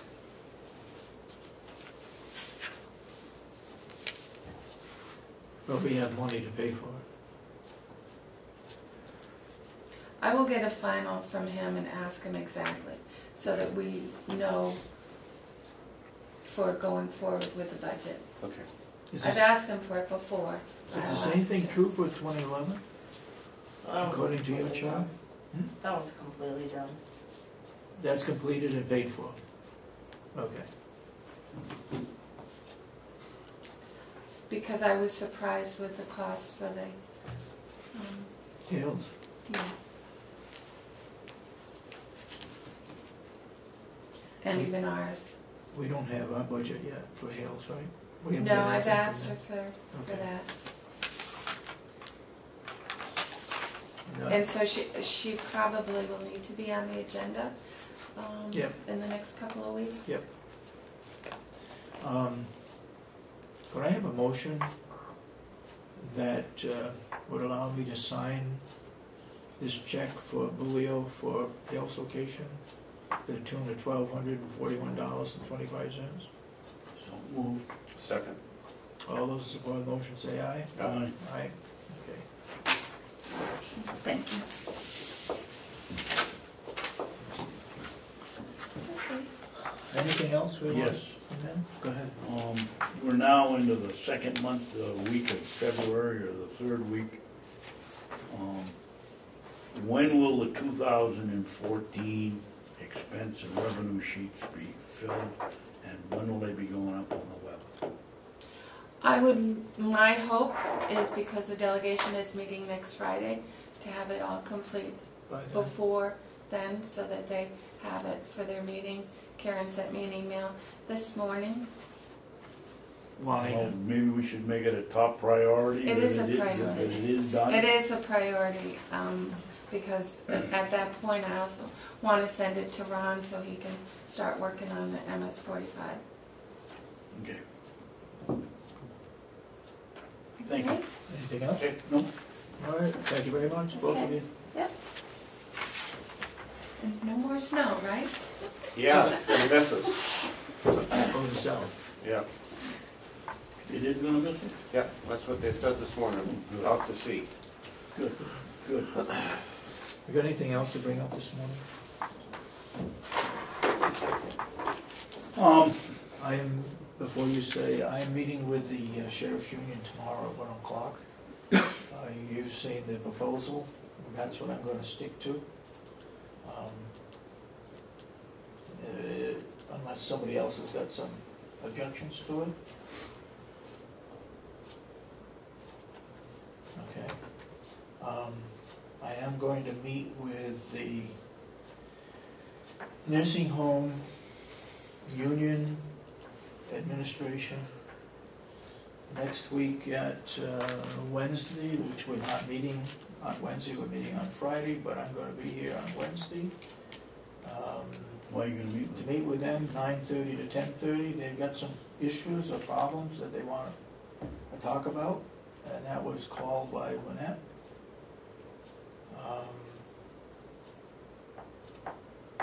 And then we meet, the delegation meets on the 20th, and we meet after that. the 20th of Wednesday? 20th is a Friday. Oh, and we're gonna meet after them, We're okay. gonna meet after that, yeah. So we won't be meeting as a board on the 18th, Wednesday the 18th, Okay. okay? All right, you had something else you wanted to bring on? Well, it just, you know, we had Doc Star in here, and now we got this one here, and also it turns out that the sheriff's department has been using the clouds all along. There doesn't seem to be any coordination on any of this. I mean, I didn't know the sheriff was putting stuff in the clouds. I didn't know that he'd gone out chasing a source to put the stuff up. And we had Doc Star in here. I wonder how long he's been doing that, whether it was done previously by other sheriffs. I don't know. Maybe we ought to have him come in next week I mean, it and seems, find out what it's costing him to put it on. you know, who's paying for that, or I get the impression that Mr. Myers set the system up and they're putting it out somewhere, and it's not costing anything. I don't know. I think we should turn it over to the IT committee. It covers the whole county, and it's obviously part of that kind of technology. I think we ought to have, get IT in the IT committee in the middle of this thing, have them give us a countywide recommendation. Let them go out and get bids and find out the whole thing. You're on that committee? Yep. Okay. Fiber optic is the first step. Yeah. Well, I'm a set-in. I'm not appointed to the committee. I'm just like a visitor. But Yeah, so, I'll sure I bring it up. attended the last one. and they recommended the fiber optic installation, and that's why electronic file storage probably didn't happen last year, is because Yeah. if you did it, it still wouldn't have allowed for sharing across all Yeah. departments. That So wasn't you're kind the of putting issue, it the was the cart money. before the Mhm. horse, but why, I mean, It was the money, Melissa, Yeah. there wasn't any discussion about no. the fiber optics has always been tied together, but it didn't come up in the discussion of the cloud. I recall, you did? No. No. Okay, are we all set? Hope so. We're all set for Friday for those three committees at a meeting? Yes. Whatever they wanted, we've got prepared to give them. Okay. Have a motion to adjourn? So moved. Motion we adjourn. All those in favor of the motion say aye. Aye. Aye, so voted.